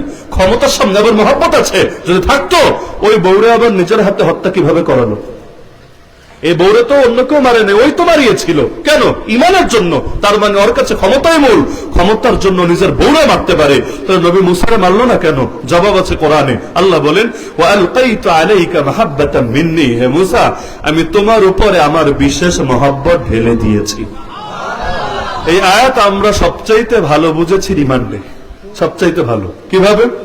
কখনো এমনও হচ্ছে যে অফিসার সামনে হাজির করার আগে গালি দিচ্ছে, 14 গোষ্ঠী নিয়ে গালি।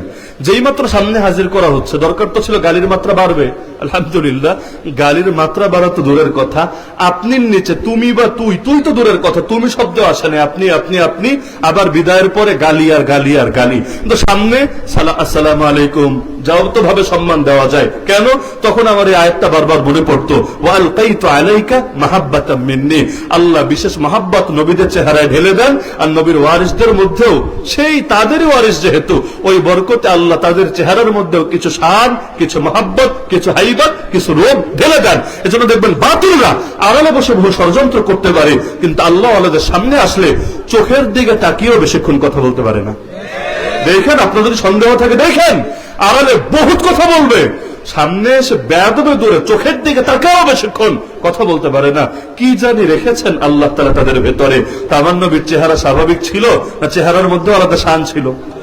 আল্লাহ রাসূল সাল্লাল্লাহু আলাইহি ওয়াসাল্লামের থুথু মোবারক, এর মধ্যে কি ছিল? এক ঘটনা তো আমি শুনেছিলাম, আগের বক্তা আলোচনা করছিলেন, ওই যে খায়বারের যুদ্ধ চলাকালে আলী রাদিয়াল্লাহু আনহুর চোখে ব্যথা, অথচ নবী আগের দিন বললেন আমি আগামীকাল ঝান্ডা দিব এমন একজনের হাতে যে আল্লাহ এবং তার রাসূলকে ভালোবাসে, আল্লাহ তার হাতে বিজয় দেবে। সব সাহাবী খুশি, মনে হয় ঝান্ডাটা আমিই পাবো, আমার কপাল খুলে যাবে।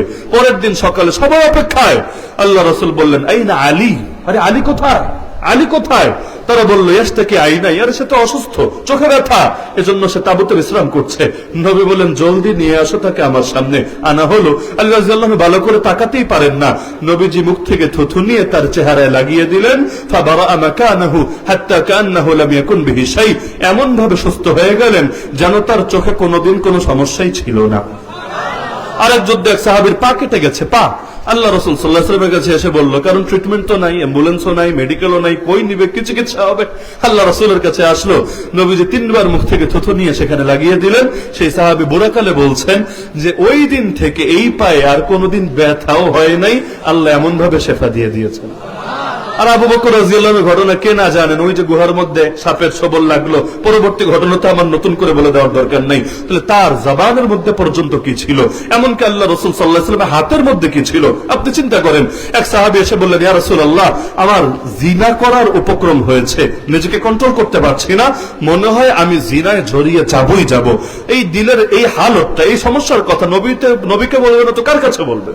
দৈহিক সমস্যার কথা ডাক্তারের কাছে বলা যায়, কিন্তু রুহানি সমস্যার কথা নবীকে বলবে না তো কার কাছে বলবে? হ্যাঁ, এখন নবী যে আমাদের মাঝে নাই, তো নবীর ওয়ারিসরা তো আছেন, নবীর ওয়ারিসরা তো আছেন, কিন্তু আমাদের দূরত্ব আবার এখানে বেড়ে গিয়েছে। আমরা ডাক্তারের কাছে গিয়ে সব বলতে পারি, কিন্তু রুহানি চিকিৎসকদের সাথে আমাদের ন্যূনতম সম্পর্ক থাকে না। আমরা রুহানি লাইনে তাদের পরামর্শ নেওয়ারও কোনো প্রয়োজন মনে করি না। আমরা সবাই ডাক্তার হয়ে গেছে আমাদের ডাক্তারের রাজত্বে। এরকম এক অবস্থা। তা আল্লাহ রাসূলের কাছে এসে বলে, ইয়া রাসূলুল্লাহ, কন্ট্রোল করতে পারছি না, কি করব? নবী দুইটা কাজ করলেন। প্রথমে যুক্তি দিয়ে বোঝালেন, কিন্তু আপনারা সবাই জানেন যুক্তি দিয়ে বোঝালেই জিনার আগ্রহ কমে যায়। জিনা মাথায় চেপে বসলে তখন আর যুক্তি টুক্তিতে কাজ হয় না। যুক্তি তো সবার মাথায় পর্যাপ্ত আছে, যারা পাপ করে ওদের মাথায় পর্যাপ্ত আছে। আল্লাহ রাসূল শুরু করলেন যুক্তি দিয়ে। প্রথমে তাকে বললেন, শোনো, কার সাথে জিনা করবা? তুমি কি এটা পছন্দ করবা তোমার মা, তোমার বোন, তোমার স্ত্রী, অথবা তোমার আপনজনের সাথে কেউ জিনা করুক, তোমার এটা ভালো লাগবে? সে বলল, আল্লাহর কসম, আমি তো কোনোদিনও এটা সহ্য করতে পারবো না, আমার মা, আমার বোন, আমার স্ত্রী, আমার কন্যার সাথে কেউ জিনা করবে। নবী বললেন, নিজের ব্যাপারে যা পছন্দ করো না, আরেকজনের ব্যাপারে সেটা কিভাবে তোমার রুচিতে আসতে পারে? কারণ সেও কারো না কারো বোন, কারো না কারো কন্যা, কারো না কারো স্ত্রী, অথবা আগামী দিনের স্ত্রী, কারো না কারো মা। তো এটা আরেকজনের ব্যাপারে কিভাবে পছন্দ করো? কিন্তু এরপর নবী যেটা করলেন, হাত মোবারকটা তার বুকের মধ্যে বলিয়ে দিলেন। হাত মোবারকটা বুকের মধ্যে বলিয়ে দিলেন। এটাকে কোন দেশের বিজ্ঞান দিয়ে ব্যাখ্যা করবেন? কি যে ছিল সেই হাতে! সেই সাহাবী বৃদ্ধকালে গিয়ে সাক্ষ্য দিয়েছে, ওই দিনের পর থেকে আর জিনা তো জিনা, কোন নারীর দিকে চোখ তুলে তাকানোর আগ্রহ আমার একদিনের জন্য হয় নাই। তাহলে হাত কি স্বাভাবিক ছিল না হাতের মধ্যে আলাদা শান ছিল? এক যুদ্ধ থেকে ফিরছেন, এক জায়গায় যাত্রা বিরতি দিয়েছেন, এমন সময় রাত গেল, সকালবেলা, এখন পানির জরুরত কোথায়? পানি পাওয়া যাচ্ছে না। একজনের গোসল ফরজ হয়ে আছে, আল্লাহর বান্দা গোসল করবো, ওই পানিও নাই। আল্লাহ রাসূল কিছু সাহাবীকে দায়িত্ব দিলেন, যাও পানি খুঁজে আসো, যেখানে পানি পাও পানি নিয়ে আসো। খুঁজতে বের হয়েছে, পানি নাই তো নাই, নাই নাই। সৌদি আরব যারা গিয়েছেন, এখনো তো পানির ঝামেলা, আর ওই জামানায় তো আরো কঠিন ব্যাপার, পানি খুঁজে পাচ্ছে না। এখন কি হবে? এক জায়গায় গিয়ে দেখে একজন নারী তার ঘোড়ার পিঠে বসা, ঘোড়ার সঙ্গে দুইটা মস্ক বাঁধা। মস্ক বুঝেন? ধরেন কলসি, মস্ক বস্তু ঝামেলা হলে মনে করেন কলসি, দুই পাশে দুইটা কলসি বাঁধা, পানির কলসি। তারা দেখে ভাবলেন, পানির কলসি যেহেতু আছে, তাহলে পানিও তো আশপাশে কোথাও আছে, না হলে আনলো কোত্থেকে? সে নারীকে জিজ্ঞেস করলো, পানি পেলা কোথায়? এখানে কোনো পানি আছে আশপাশে? বলল, ইন্নাহু লা মাআ, এখানে কোনো পানি টানি নাই। বললো, আচ্ছা, তাহলে এই পানি আসলো কোত্থেকে? তাহলে তোমার মাঝে আর পানির মাঝে দূরত্ব কতটুকু? সে বলল, বেশি না, ইয়াউমুন ওয়া লাইলা, একদিন আর এক রাতের সমান, মানে 24 ঘন্টা। 24 ঘন্টার রাস্তা দূরত্ব। 24 ঘন্টা যদি দূরত্ব হয়, অতখানি যদি পানি আনতে যায়, তাহলে আসা যাওয়া তো 48 ঘন্টা, এখানেই শেষ। ওই সময় আর পানি আনলে কি হবে? আল্লাহ রাসূল এত সময় ওদের জন্য অপেক্ষায় বসে থাকবেন? আর যেমন ধরেন, আমি যদি এই মাহফিলে এখন পানি চাই, একটু পানি দেন আমাকে, আর আগামীকাল রাতে যদি আপনি পানি নিয়ে আসেন, তো কি হবে? মাহফিলে তো থাকবেন আগামীকাল রাত, ওই পানি দিয়ে কি হবে? কিছুই তো হবে না। তো তারা পেরেশান। এখন যদি ইয়াউমুন ওয়া লাইলা, একদিন এক রাতের দূরত্বে যদি পানি থাকে, ওই পানি দিয়ে কি হবে? এবার তাকে বলল, আচ্ছা, তোমাকে সহ নিয়ে যাই নবীর কাছে, তুমি যেহেতু স্থানীয়, তুমি গিয়ে সাক্ষ্য দিবা যে আসলে এখানে আশপাশে পানি নাই, এখানে পানির ক্রাইসিস চলছে। তাকে নিয়ে গেল। তাকে যখন বললো চলো নবীর কাছে, সে বললো, নবী আবার কি জিনিস? আমি তো নবী বুঝি না। বললো, বেডি, তোর বোঝা লাগবে না, আগে চল, তুই গিয়ে সেখানে সাক্ষ্য দিলেই চলবে। আল্লাহ রাসূলের কাছে আনা হলো। নবীজি সব শুনে বললেন, ওর কলসি দুটো নামাও। সে তো খুব কৌতূহলী, কি ব্যাপার, তাহলে আমার পানিকে সব ভাগযোগ করে আর খেয়ে ফেলবে কিনা। তারপরও সে অপেক্ষায়, দেখি কি হয়। আল্লাহ রাসূলের সামনে আনা হলো মস্ক দুটো। নবীজি দুই মস্কের মুখের উপর হাত বুলিয়ে দিলেন, কিচ্ছু না, জাস্ট হাত বুলিয়ে দিলেন। এরপর সাহাবীদেরকে বললেন, কার কত পানি লাগবে নিতে থাকো। সাহাবীরা নিতে শুরু করলেন, নিচ্ছেন নিচ্ছেন নিচ্ছেন নিচ্ছেন। তারা বললেন, যার যত জায়গা আছে পানি রাখার, সব জায়গায় পানি ভরলেন। যে যত খেতে পারে ইচ্ছা মতো খেলেন, যার উজু দরকার, গোসল দরকার, সব করলেন। শুধু বলেন, উটকে পানি খাওয়াই নাই, কারণ ওটার তো রিজার্ভ ট্যাঙ্ক এমনিই থাকে, আমাদের নেতাদের মতো আর কি। 5 বছর থাকলে মাথায় এটা রাখে, পরের 5 বছর দৌড়ানোর উপরও থাকা লাগতে পারে। এজন্য 5 বছর এমন কামায়, বাকি 5 বছর যাতে ওই ব্যাকআপ দিয়ে চলা যায়। এজন্য আমাদের তো বেগমপাড়ায় বাড়ি করা লাগে না, তাদের কেন লাগে? দেশ ছেড়ে বিদেশে মজা বেশি নাকি? না, বরং শেষ জীবনে দৌড়ানি খেলে থাকার একটা ব্যবস্থার তো দরকার আছে। তো এখন উঠো তো মাশাআল্লাহ রিজার্ভ ট্যাঙ্কি নিয়ে চলে। এদের পূর্বসূরি মনে হয়, মানে এরা উটদেরকে হয়তো এদের আকাবির মানে, এজন্য উট গেছে যেই পথে, এরাও সেই তরিকে ফলো করতে থাকে। তো বলেন, উটকে পানি খাওয়াই নেই, বাকি যত জায়গায় পানি দরকার ছিল সব জায়গায় আমরা পানি ব্যবহার করেছি। সবার শেষেও দেখা গেল ওখানে পানি তো কমেই নাই, উল্টো ভিতরে পানির এমন চাপ মনে হচ্ছিল যেন কলসি ফেটে, মস্ক ফেটে পানি বাইরে বের হবে। এরপর সেই নারীকে বলা হলো, যাও তুমি তোমার এলাকায় চলে যাও, তোমাকে অনেক শুকরিয়া, অনেক ধন্যবাদ। সেই নারী তার এলাকায় গিয়ে সবাইকে বলতে লাগলো, লাকিতু আসহারান নাস আও হুয়া নাবিয়্যুন কামা জামু। আমি কার সাথে সাক্ষাৎ করে এসেছি জানো? আমি পৃথিবীর সবচাইতে বড় জাদুঘরের সাথে সাক্ষাৎ করে এসেছি। এত বড় জাদুঘর দুনিয়াতে দ্বিতীয় নাই, অথবা হতে পারে সে নবী যেমনটা তার লোকেরা বলে। আমি তো নবী টবি বুঝি না, কিন্তু হয়তো সে নবী যেমন তাকে বলে, অথবা সে দুনিয়ার সর্বশ্রেষ্ঠ জাদুঘর। তো তার লোকেরাও যখন তাহকিক করে বাস্তবতা জানলো, ওই এক নারীর ওসিলায় পুরো সম্প্রদায়ের প্রতিটা মানুষ কালেমা পড়ে মুসলমান হয়ে গেল। খালি কিচ্ছু না, খালি হাতের বরকত। পুরো হাত বাদ দেন, হাত তো তাও বড় জিনিস। এক যুদ্ধে আরেকবার পানির সংকট দেখা দিল। এবার অন্য কোথাও কোনো পানির সন্ধান নাই, সাহাবীদের তো একদম শেষ। নবীজির কাছে সামান্য পানি ছিল, আগে উযু করে ফেলেছেন, এরপর অল্প একটু বাকি ছিল জাস্ট খাওয়ার জন্য। সাহাবীরা এসে বললেন, ইয়া রাসূলুল্লাহ, পানি নিয়ে খুব কষ্টে আছি। নবী বলেন, আমার এই পানিটা সামনে দাও। পাত্র রাখা হলো, এত কম পানি হাতও পুরো ঢুকবে না, জাস্ট আঙ্গুলগুলো রাখলেন। নবীজি তার আঙ্গুলগুলো রাখলেন। সেই সাহাবী বলেন, আমরা সবাই দেখতে পাচ্ছিলাম আমাদের চোখে ঝর্ণা থেকে যেভাবে পানি বের হয়, নবীজির আঙ্গুল মুবারকগুলো থেকে এভাবে পানি বের হচ্ছিল। তো যেই তাবেঈ হাদিসটা শুনেছেন সাহাবীর থেকে, তিনি বলেন, আপনারা কয়জন ছিলেন? সেই পানি কয়জন ব্যবহার করেছেন? কয়জন খেয়েছেন? তিনি বলেন, আরে পাগল, সেখানে পানির হালত ছিল এমন, আমরা যদি 1 লক্ষ থাকতাম আমাদের জন্য যথেষ্ট হতো। আমরা সেদিন 1500 জন ছিলাম, আমাদের প্রত্যেকের জন্য ওই আঙ্গুল থেকে বের হওয়া পানি এমন যথেষ্ট হয়েছে, সবাই নেওয়ার পর বাটির পানি বাটিতে ঠিকই থেকে গেছে। কি ছিল আঙ্গুলের মাঝে? এভাবে বলতে থাকলে মানে হাজারটা উদাহরণ দেওয়া যাবে। সব বাদ দেন, নবীজির পা মোবারকে আসেন। আল্লাহ রাসূল, বলতাম সবগুলাই, কিন্তু ছিনিয়ে নিয়ে আপনাদের একটু তাড়াতাড়ি আছে। আল্লাহ রাসূল উহুদ পাহাড়ের উপর চললেন। নবীজির সঙ্গে 3 জন আছেন, একজনের নাম আবু বকর, একজনের নাম ওমর, একজনের নাম ওসমান রাদিয়াল্লাহু আনহুম আজমাইন। হঠাৎ করে ভূমিকম্প শুরু হলো, উহুদ কাঁপছে। আল্লাহ রাসূল তার পা মোবারক দিয়ে উহুদের উপর আঘাত করলেন। আঘাত করে বললেন, উসবুত উহুদ, উহুদ তুই থেমে যা।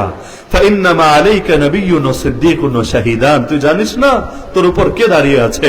তোর উপর দাঁড়িয়ে আছেন একজন নবী, একজন সিদ্দিক, দুইজন শহীদ। সঙ্গে সঙ্গে উহুদ থেমে গেল, ভূমিকম্প বন্ধ হয়ে গেল। আর উহুদ তো সেই পাহাড়, নবী বলেন, এই উহুদ হলো সেই পাহাড় যে আমাকে ভালোবাসে, আমিও তাকে ভালোবাসি। পাহাড়ের সঙ্গেও নবীর প্রেম, বৃক্ষের সঙ্গেও নবীর প্রেম, ওই যেই লাঠিতে ভর দিয়ে খুতবা দিতেন লাঠির সঙ্গেও নবীর প্রেম, পাথরের সঙ্গেও নবীর প্রেম, আরে বনের প্রাণীর সাথেও নবীর প্রেম। সুবহানাল্লাহ। দেখা যাচ্ছে উহুদ পাহাড় পর্যন্ত থেমে গেল পায়ের আঘাতে। সঙ্গে আরো একটা জিনিস দুই সাহাবী বুঝে ফেললেন। কিভাবে? একজন নবী, একজন সিদ্দিক। বুঝা গেল 2 জন শহীদকে। মানুষ তো সব জিন্দা, কেউ তো মরে নাই এখনো। নবী বললেন 2 জন শহীদ, তার মানে আর বুঝতে বাকি নাই তাদের কপালে আগামী দিন কি আসতে যাচ্ছে। ওমরও টের পেয়ে গেছেন, ওসমানও টের পেয়ে গেছেন, তাদের মরণ স্বাভাবিক মরণ হবে না, তাদের কপালে শাহাদাত আসবে। এজন্য ওমর প্রত্যেক নামাজের পরে দোয়া করতেন, হে আল্লাহ, আমাকে আপনার রাস্তায় শহীদি মরণ দিয়েন।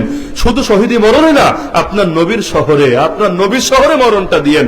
মানে শাহাদাতও চাই আর মদিনাতুর রাসূলে দাফন হতে চাই, দুটোটা একসঙ্গে চাই।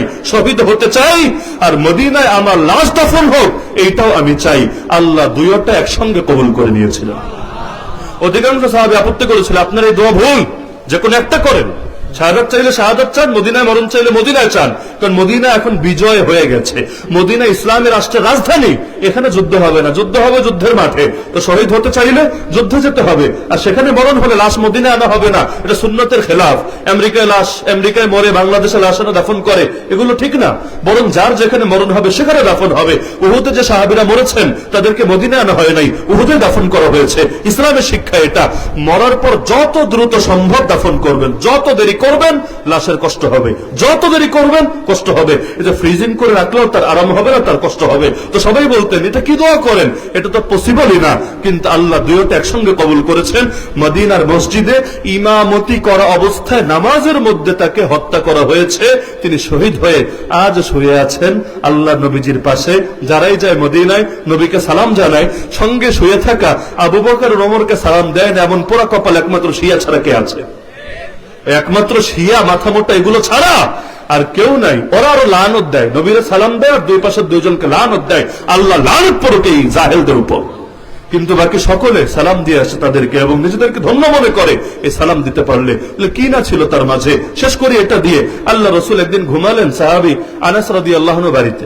আনাস 10-10টা বছর নবীর খেদমত করেছেন, বাচ্চা ছিলেন, তাকে আজাদ করে দেওয়া হয়েছিল, তাও নবীর সঙ্গ ছেড়ে যায় নাই, সারা জীবন নবীর কাছে পড়েছিল। সে আনাস বলেন, জীবনে বহুত খুশবু আমার নাকে ঘ্রাণ নিয়েছি, কিন্তু কোন মেশক বা কোন আম্বরের ঘ্রাণও আমি এমন পাই নাই যেটা আল্লাহ নবীর ঘামের চাইতে বেশি সুগন্ধিময় ছিল। একদিন নবী তার বাড়িতে গিয়ে সে বাড়িতে ঘুমাচ্ছিলেন।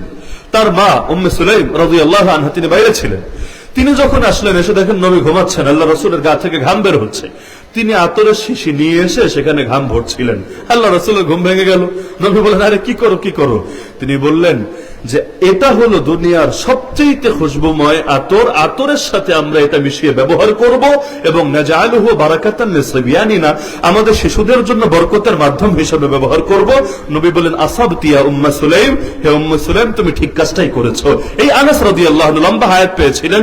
তিনি যখন 110 বছরে মৃত্যুবরণ করেন, ওই সময় তিনি বলেছিলেন, আমি মরার পরে ওই নবীজির ঘাম মোবারক আমার গায়ে সুগন্ধি হিসাবে মেখে দিও, কাফনের সাথে সুগন্ধি হিসেবে ওইটাই লাগিয়ে দিও, অন্য কিছু লাগবে না। ওই ঘাম আপনি চিন্তা করেন, এমনকি কোন রাস্তা দিয়ে গেলে এর পরে গেলেও বোঝা যেত এই রাস্তায় আল্লাহ রাসূল সাল্লাল্লাহু আলাইহি ওয়াসাল্লাম চলেছিলেন, বা জাহেরি এমন শানও দিয়েছিলেন, আর বাতিনি তো আছেই। নবী বলেন, 1 মাসের রাস্তা দূরে থাকতেই আমার নাম শুনলেও বাতিল থরথর করে কেঁপে ওঠে। আল্লাহ এরকম রোব আমাকে দান করেছেন, নুসিরতু বির-রুবি মাসিরাতা শাহরিন। এমনকি 1500 বছর পরে আজকের 2 পয়সার কাফেররাও দেখেন না নবীরে গালি দেয়, নবীর নাম শুনলে অনেকে তেলে বেগুনে জ্বলে ওঠে। তার মানে এত আগে তিনি যেই মুআজিজা রেখে গিয়েছেন, এত পরও সেটা ক্রিয়াশীল আছে। আর নবীকে সচক্ষে দেখতে না পারলেও নবীর মুআজিজা সবার দেখার তৌফিক হচ্ছে। নবীর মুআজিজা কোনটা? আল কোরআন। আমার নবীর সবচাইতে বড় মুআজিজার নাম কি? কিসের চাঁদ 2 টুকরো হওয়া, কিসের আঙ্গুল থেকে পানি বের হওয়া, ওগুলো আমার নবীর এই কোরআন নামক মুআজিজার সামনে কোনো কিছুই না। সহিহ বুখারীতে হাদিস আছে, নবী বলেন, আল্লাহ প্রত্যেক নবীকে এমন মুআজিজা দিয়েছেন যে মুআজিজা দেখে মানুষরা তার উপর ঈমান এনেছে। মা মিন নাবিয়্যিন ইল্লা উতিয়া মিনাল আয়াতি মা মিসলুহু আমানা আলাইহিল বাশার। কিন্তু উম্মত জানো, আল্লাহ আমাকে সবচেয়ে বড় কোন মুআজিজা দিয়েছেন? সেই মুআজিজা হলো ওয়া ইন্নামা আল্লাযী উতীতুহু ওয়াহইয়ান আওহা আল্লাহু ইলাইহি ফাআরজু আন আকুনা আকসারা তাবিআন ইয়াউমাল কিয়ামা। আল্লাহ আমাকে সবচেয়ে বড় মুআজিজা দিয়েছেন এমন ওহী যেটা আমার উপর নাজিল করেছেন, সুতরাং আমি আশাবাদী কিয়ামতের দিন আমার অনুসারী হবে সবচেয়ে বেশি। তো নবীর মুআজিজা সবাই দেখেছেন? আলহামদুলিল্লাহ বলেন, দেখেছি। তাহলে নবীর মুআজিজা পেয়েও মুআজিজা থেকে মুখ ফিরিয়ে রেখেছেন। এখন কি বলবেন? আলহামদুলিল্লাহ না আউযুবিল্লাহ? আপনারা ভালো জানেন নবীর মুআজিজা ঠিকই আছে আপনার কাছে, তো সেই মুআজিজা একবার ছুঁয়ে দেখার সুযোগ হয় না, একবার পড়ে দেখার কপাল হয় না, 10টা আয়াত মুখস্থ করার টাইম হয় না, কয়েকটা সূরা শুদ্ধভাবে তেলাওয়াত করবেন, সুন্দরভাবে তেলাওয়াত করবেন, পুরো বছরে টাইম পান না, বছর চলে যায়, একটাবার খতম দেওয়া হয় না। আর শব্দ তো শব্দ, এটা জানার চেষ্টা, বোঝার চেষ্টা, আমলে আনার চেষ্টা, ওইটা তো বিলকুলই হয় না। তো এইরকম গাফলতি নবীর মুআজিজা পাওয়ার পরে যে করে, ওইটারে নবীর বন্ধু বলে না নবীর কি বলে আপনি নিজে চিন্তা করে নিয়ে। নবীর মুআজিজা দেখলাম সামনে, আরে কিসের চাঁদ 2 টুকরা হওয়া? চাঁদ 2 টুকরা হওয়া দেখতে অনেক সুন্দর, ঠিক আছে, কিন্তু শুধু চাঁদ 2 টুকরা হওয়া দেখলেই সে জান্নাতি হয়ে গেছে এমন কোন গ্যারান্টি আছে নাকি? যে মুশরিকরা দেখেছে, অনেকে তো ঈমানই আনে নাই, কিন্তু এই কোরআন যে দেখবে, যে ধারণ করবে, জাহান্নামের আগুনের ক্ষমতা নাই, তার শরীরকে ন্যূনতম ভাবে পোড়াবে। তাহলে নবীর এত বড় মুআজিজা পেয়ে মুখটা ফিরিয়ে রাখবেন? আজকে নবীকে পেলে কি করতেন? বলবেন তো জান দিয়ে দিতাম, সব করে ফেলতাম। আর ওই নবীর মুআজিজা, সবচাইতে বড় মুআজিজা, আল্লাহ হেফাজত করে এত বছর হেফাজত, বুঝেন, একদিন দুদিন, এত বছর, কই তাওরাত, কই জাবুর, কই ইনজিল, সব শেষ, কিন্তু এই কিতাবটা আল্লাহ এত কাল হেফাজত করে একটা শব্দ পাল্টে নাই। শব্দ তো শব্দ, একটা ব্যাখ্যাও কোনো বাপের বেটা চেঞ্জ করতে পারে নাই। কত ভণ্ড এলো আর গেল, কত উল্টা পাল্টা ব্যাখ্যা মার্কেটে আমদানির চেষ্টা করলো, কিন্তু যারা চেয়েছিল কোরআনকে পাল্টাবে, ওদের 14 গোষ্ঠী পাল্টে যেতে বাধ্য হয়েছিল। কিন্তু ওই কোরআন আলহামদুলিল্লাহ ঠিকই আছে, কিন্তু আমাদের টাইম নেই। নবীর এই মুআজিজাটাকে সিনার মধ্যে আঁকড়ে ধরবো, আমার বাচ্চাকে কোরআনের রঙে রঙিন করব, আমার পরিবার, আমার সমাজ, আমার রাষ্ট্রে কোরআনকে জিন্দা করব। এমনকি যারা বেশি কোরআন প্রেমিক, ওরাও চায় কোরআন থাক মসজিদে, কোরআন থাক মাদ্রাসায়, কোরআন থাক আমার ঘরে। দেখেন না স্লোগানও দেয়, আল কোরআনের আলো ঘরে ঘরে জালো, তবে পার্লামেন্টের মধ্যে যাইলো না, পার্লামেন্টের মধ্যে জ্বালার দরকার নাই, বিচার আচারের মধ্যে জ্বালার দরকার নাই, ব্যাংকের মধ্যে জ্বালার দরকার নাই, শেয়ার মার্কেটও দরকার নাই, মন্ত্রী পরিষদও দরকার নাই, রাষ্ট্রপতির কাছে দরকার নাই, শুধু ঘরে ঘরে জ্বালাও, ঘরে ঘরে জ্বালাও, এতেই চলবে। এমনকি দেখেন না এখন ভাগাভাগি চলে এসেছে, ধর্ম থাকবে ধর্মের জায়গায়, রাজনীতি থাকবে রাজনীতির জায়গায়, রাষ্ট্র চলবে রাষ্ট্রের মতো, ধর্ম চলবে ধর্মের মতো। তো ভাই ধর্ম তোমার মাথায় চলবে, ধর্ম তো চলবে পৃথিবীর প্রতিটা ক্ষেত্রে, কারণ ধর্ম হল আল্লাহর বিধান, আর আল্লাহর বিধান পরিপূর্ণ, পরিপূর্ণ জিনিসের আদর্শ প্রতিটা ক্ষেত্রেই আছে। তো সব জায়গায় যখন ইসলামের শিক্ষা আছে, যেখানে ইসলাম ধর্ম না, সেখানে তুমি আল্লাহর গোলাম আর থাকবা না। আর একই ব্যক্তি দুইজনের গোলাম হতে পারে না, একই সঙ্গে আল্লাহরও গোলাম, আল্লাহর দুশ্মনেরও গোলাম, পসিবল না। যদি আল্লাহর গোলাম হও, মসজিদে ঢুকলেও আল্লাহর গোলাম, মাদ্রাসায় গেলেও আল্লাহর গোলাম, আর কোর্টে গেলেও আল্লাহর গোলাম, পার্লামেন্টে গেলেও আল্লাহর গোলাম। গোলামি তো সব জায়গায় করতে হবে, এটা তো কোনো গোলামি না, বাইরে একটা ভেতরে আর একটা, ভেতরে একটা বাইরে আর একটা। কিন্তু ভাগাভাগি করে অধিকার আমাকে কে দিয়েছে? আজকে তো এটাই হচ্ছে, কোরআনকে পর্যন্ত চিপায় ফেলে দেওয়া হচ্ছে। এমনকি আল্লাহ মাফ করুক, মাহফিলের মধ্যেও ফিল্টারিং চলে। সারা জীবন ওয়াজ শোনে, শুনতে শুনতে বুড়া হয়ে গেছে, কিন্তু কয়টা আয়াতের ওয়াজ শুনেছে? পারা তো 30টা, সূরা তো 114টা, আয়াত তো 6000-এর বেশি। কয় আয়াতের তাফসীর শোনার সুযোগ হয়েছে সারা জীবনে? 600, সর্বোচ্চ 600, তাও হয় নাই। জিহাদ নিয়ে কয়টা ওয়াজ শুনেছেন? অথচ নামাজ নিয়ে আয়াত আছে 82টা, জিহাদ নিয়ে 484টা। কয় গুণ বেশি হিসাব করেন? নামাজ নিয়ে 82, অনলি 82, 182 বলি নাই, অনলি 82টা, আর জিহাদ নিয়ে 484টা। তাফসীর মাহফিলের হক হবে, নামাজ নিয়ে এক ওয়াজ হলে জিহাদ নিয়ে 4 ওয়াজ হবে, না হলে সিরিয়াল রক্ষা কিভাবে হবে? আল্লাহ যেটা বেশি বলেছেন, আমি যদি বেশি না বলি তাহলে কি হলো? এটা কেমন তাফসীর হলো? কিন্তু গোটা জীবন চলে গেল। হুজুরকে বলে যায়, হুজুর আসমানের উপরে ওয়াজ করবেন, মাটির নিচে ওয়াজ করবেন, মাঝখানেরটা তোর বাপে করবে? কোরআন দিয়ে খালি উপর আর নিচ চলবে, আর মাঝখানেরটা আবু জাহালদের হাতে ছেড়ে দিতে হবে? সারা বছর গালি দিবি ইয়াজিদরে, আর ইয়াজিদদের পা চেটেই নিজের আদর্শ পরিচালনা করবে। আর হুসাইনের আদর্শ যদি ধারণ করতে চায়, তাহলে হক হেফাজতের জন্য, খেলাফা প্রতিষ্ঠার জন্য তো জান কোরবান করতে হবে। হুসাইন তো চাকরি করতে গিয়ে হত্যা হয় নাই, ব্যবসা করতে গিয়ে, ব্যবসায়ী কাজে গিয়ে হত্যা হয় নাই, বরং খেলাফত পুনরুদ্ধার করতে গিয়েছে। দ্বিতীয় কোনো মাকসাদে যাই নাই, পারলে কেউ প্রমাণ দেন অন্য মাকসাদে গিয়েছে। একমাত্র মাকসাদ খেলাফত পুনরুদ্ধার করতে চেয়েছে। তার দৃষ্টিতে যজ্ঞের হাত থেকে অযজ্ঞের হাতে খেলাফত গিয়েছে, বিলীন হয় নাই, বিলীন হয় নাই, খালি হাত চেঞ্জ হয়ে যজ্ঞের হাত থেকে অযজ্ঞের হাতে এসেছে। তিনি নামলেন না, এটাকে আবারও যজ্ঞের হাতেই ফিরাতে হবেই হবে, জান দিলেন, মাথা নত করলেন না। তো হুসাইনের নাম বলতে লজ্জা লাগে না? খেলাফত প্রতিষ্ঠার জন্য কি করেছেন? উল্টা নিজেরা মুসলমান পরিচয় দিয়ে খেলাফত যাতে এই দেশে না আসে, এজন্য নিজের সব ধরনের ধান্দাবাজি করেছেন। কষ্ট পাচ্ছেন না? যদি এতক্ষণ তো ভালোই ছিল, রাষ্ট্র আবার কলিজায় হাত দিয়ে দিলেন। স্বার্থের প্রশ্ন তো আবার আপোষ নেই আমাদের, সব ঠিক থাকবে ধান্দাবাজি ঠিক রাখার শর্তে। হুজুর ততক্ষণ ভালো যতক্ষণ হুজুরের কথা আমার বিরুদ্ধে না যাবে, আর যেই মাত্র আমার বিরুদ্ধে যাবে, আর হুজুর ভালো না। আল্লাহ মাফ করুক এরকম মুনাফিকি থেকে আমাদেরকে। তা আমাদের কাজও শুরুতেও বলেছিলাম, আমাদের কাজ জাস্ট বলা, জাস্ট স্মরণ করিয়ে দেওয়া। নবীকে আল্লাহ বলেন, হে নবী আপনি দারোগা না, লাস্তা আলাইহিম বিমুসাইতির, আপনি দারোগা না, পিটায় পিটায় মানাবেন না, এটা আপনার কাজ না। আপনার কাজ হলো স্পষ্টভাবে পৌঁছে দেওয়া। ওমা আলার রাসূল ইল্লাল বালাগুল মুবিন। আমরাও চাই পৌঁছে দিতে, কে মানবেন আর কে মানবেন না ব্যক্তিগত বিষয়, এটার বোঝাপড়া হবে আল্লাহর সাথে, আল্লাহর সাথে। সুতরাং দলের জায়গায় দল, নেতার জায়গায় নেতা, বাপের জায়গায় বাপ, গ্রামের জায়গায় গ্রাম, কিন্তু আমার ইমানের জায়গায় ইমান। ইমানের জন্য সব ছাড়া যাবে, কোনো কিছুর জন্য ইমান ছাড়া যাবে না। নবী ইমানের জন্য এলাকাও ছেড়েছেন, কাবাও ছেড়েছেন। কাবা এর চাইতে পবিত্র জায়গা নাই। কিসের আপনার মসজিদ? কাবার সামনে আপনার মসজিদও কিছু না, ওই কাবাও ছেড়েছেন। কারণ কাবায় থেকেও যদি ইমান হেফাজত না করা যায়, লাগবে না কাবায় থাকা। তো ইমানের জন্য সব ছাড়া যায়, কোনো কিছুর জন্য। আর আমাদের সবকিছুর জন্য ইমান ছাড়া যায়, ইমানের জন্য কোনো কিছু ছাড়া যায় না। ইমানের জন্য কিচ্ছু ছাড়তে আমরা রাজি না। হারামের চাকরি, হারামের ব্যবসা কিচ্ছু ছাড়বো না, কিন্তু প্রয়োজন ইমানটা ছেড়ে দিব। আল্লাহ মাফ করুক, আল্লাহ হেফাজত করুক। তো নবীর আদর্শ পূর্ণাঙ্গ ভাবে আঁকড়ে ধরতে রাজি আছেন তো ইনশাআল্লাহ? নিয়াতে যদি কমতি থাকে আর কাজ কি করবেন? নিয়াত 100 থেকে 100 করেন, চেষ্টা 100 থেকে 100 করেন, বাকিটা তাকদীর। আল্লাহ যতটুকু কপালে রেখেছেন তাই তো পারবেন। এমন না যে আমরা চাইলেই সবাই সব চূড়ান্ত বিজয় অর্জন করতে পারবো। সুমাইয়া রাদিয়াল্লাহু আনহা শহীদ হয়ে গেছেন, ইসলামের বিজয় দেখে যেতে পারেননি, তো আমিও হয়ে গেলাম শহীদ, মরে গেলাম, কি সমস্যা? ইসলাম আমার জন্য থেমে থাকবে না, কিন্তু আমি থেমে যাব ইসলামের জন্য কিছু না করলে। ইসলাম আমার জন্য থামবে না, কিন্তু আমি থেমে যাব ইসলামের জন্য কিছু করতে না পারলে। সুতরাং জীবন কয়টা? আপনাদের বেশি আছে মনে হয়। জীবন কয়টা? সুযোগও কয়টা? আল্লাহর হস্তে হাত ছাড়া কইরেন না, না হলে আফসোস করেও আর কোনো ফল হবে না। একটা মাত্র লাইফ, একটা মাত্র চান্স, মিস করেন না। এই চান্সটাকে কাজে লাগান। আল্লাহ চাইলে আপনাদেরকেও হাসরের ময়দানে বেলাল, সোহাইব, আম্মারের সাথে মিলাই দিতে পারেন। আল্লাহ চাইলে আমাদের হাসরটা হুসাইনের সাথে আল্লাহ করাতে পারেন, কিন্তু আমাদের চেষ্টা করতে হবে। পূর্ণতা দেবেন কে? আল্লাহ তাআলা এই মাহফিলকে কবুল করুন। 10টা বছর পূর্ণ হয়েছে, তিলকা আশারাতুন কামিলা। আমরা দোয়া করি আল্লাহ 100 বছর পূর্ণ করার তৌফিক দান।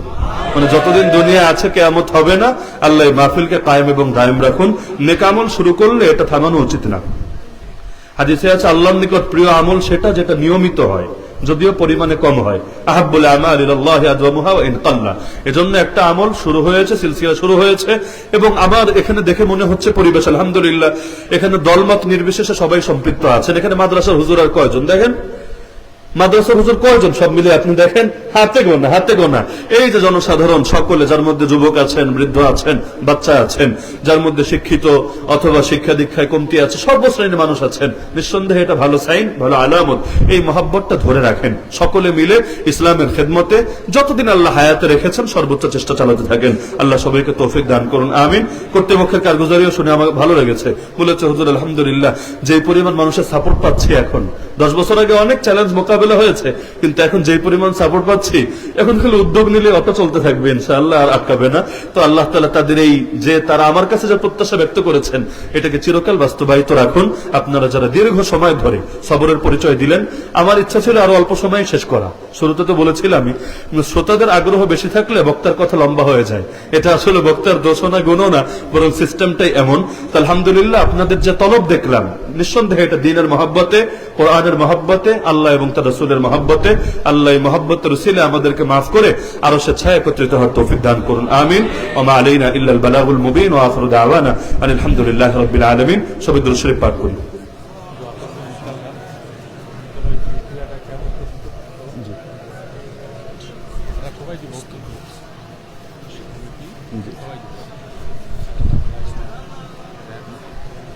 الحمد لله رب العالمين، الصلاة والسلام على سيد المرسلين وعلى آله وأصحابه أجمعين।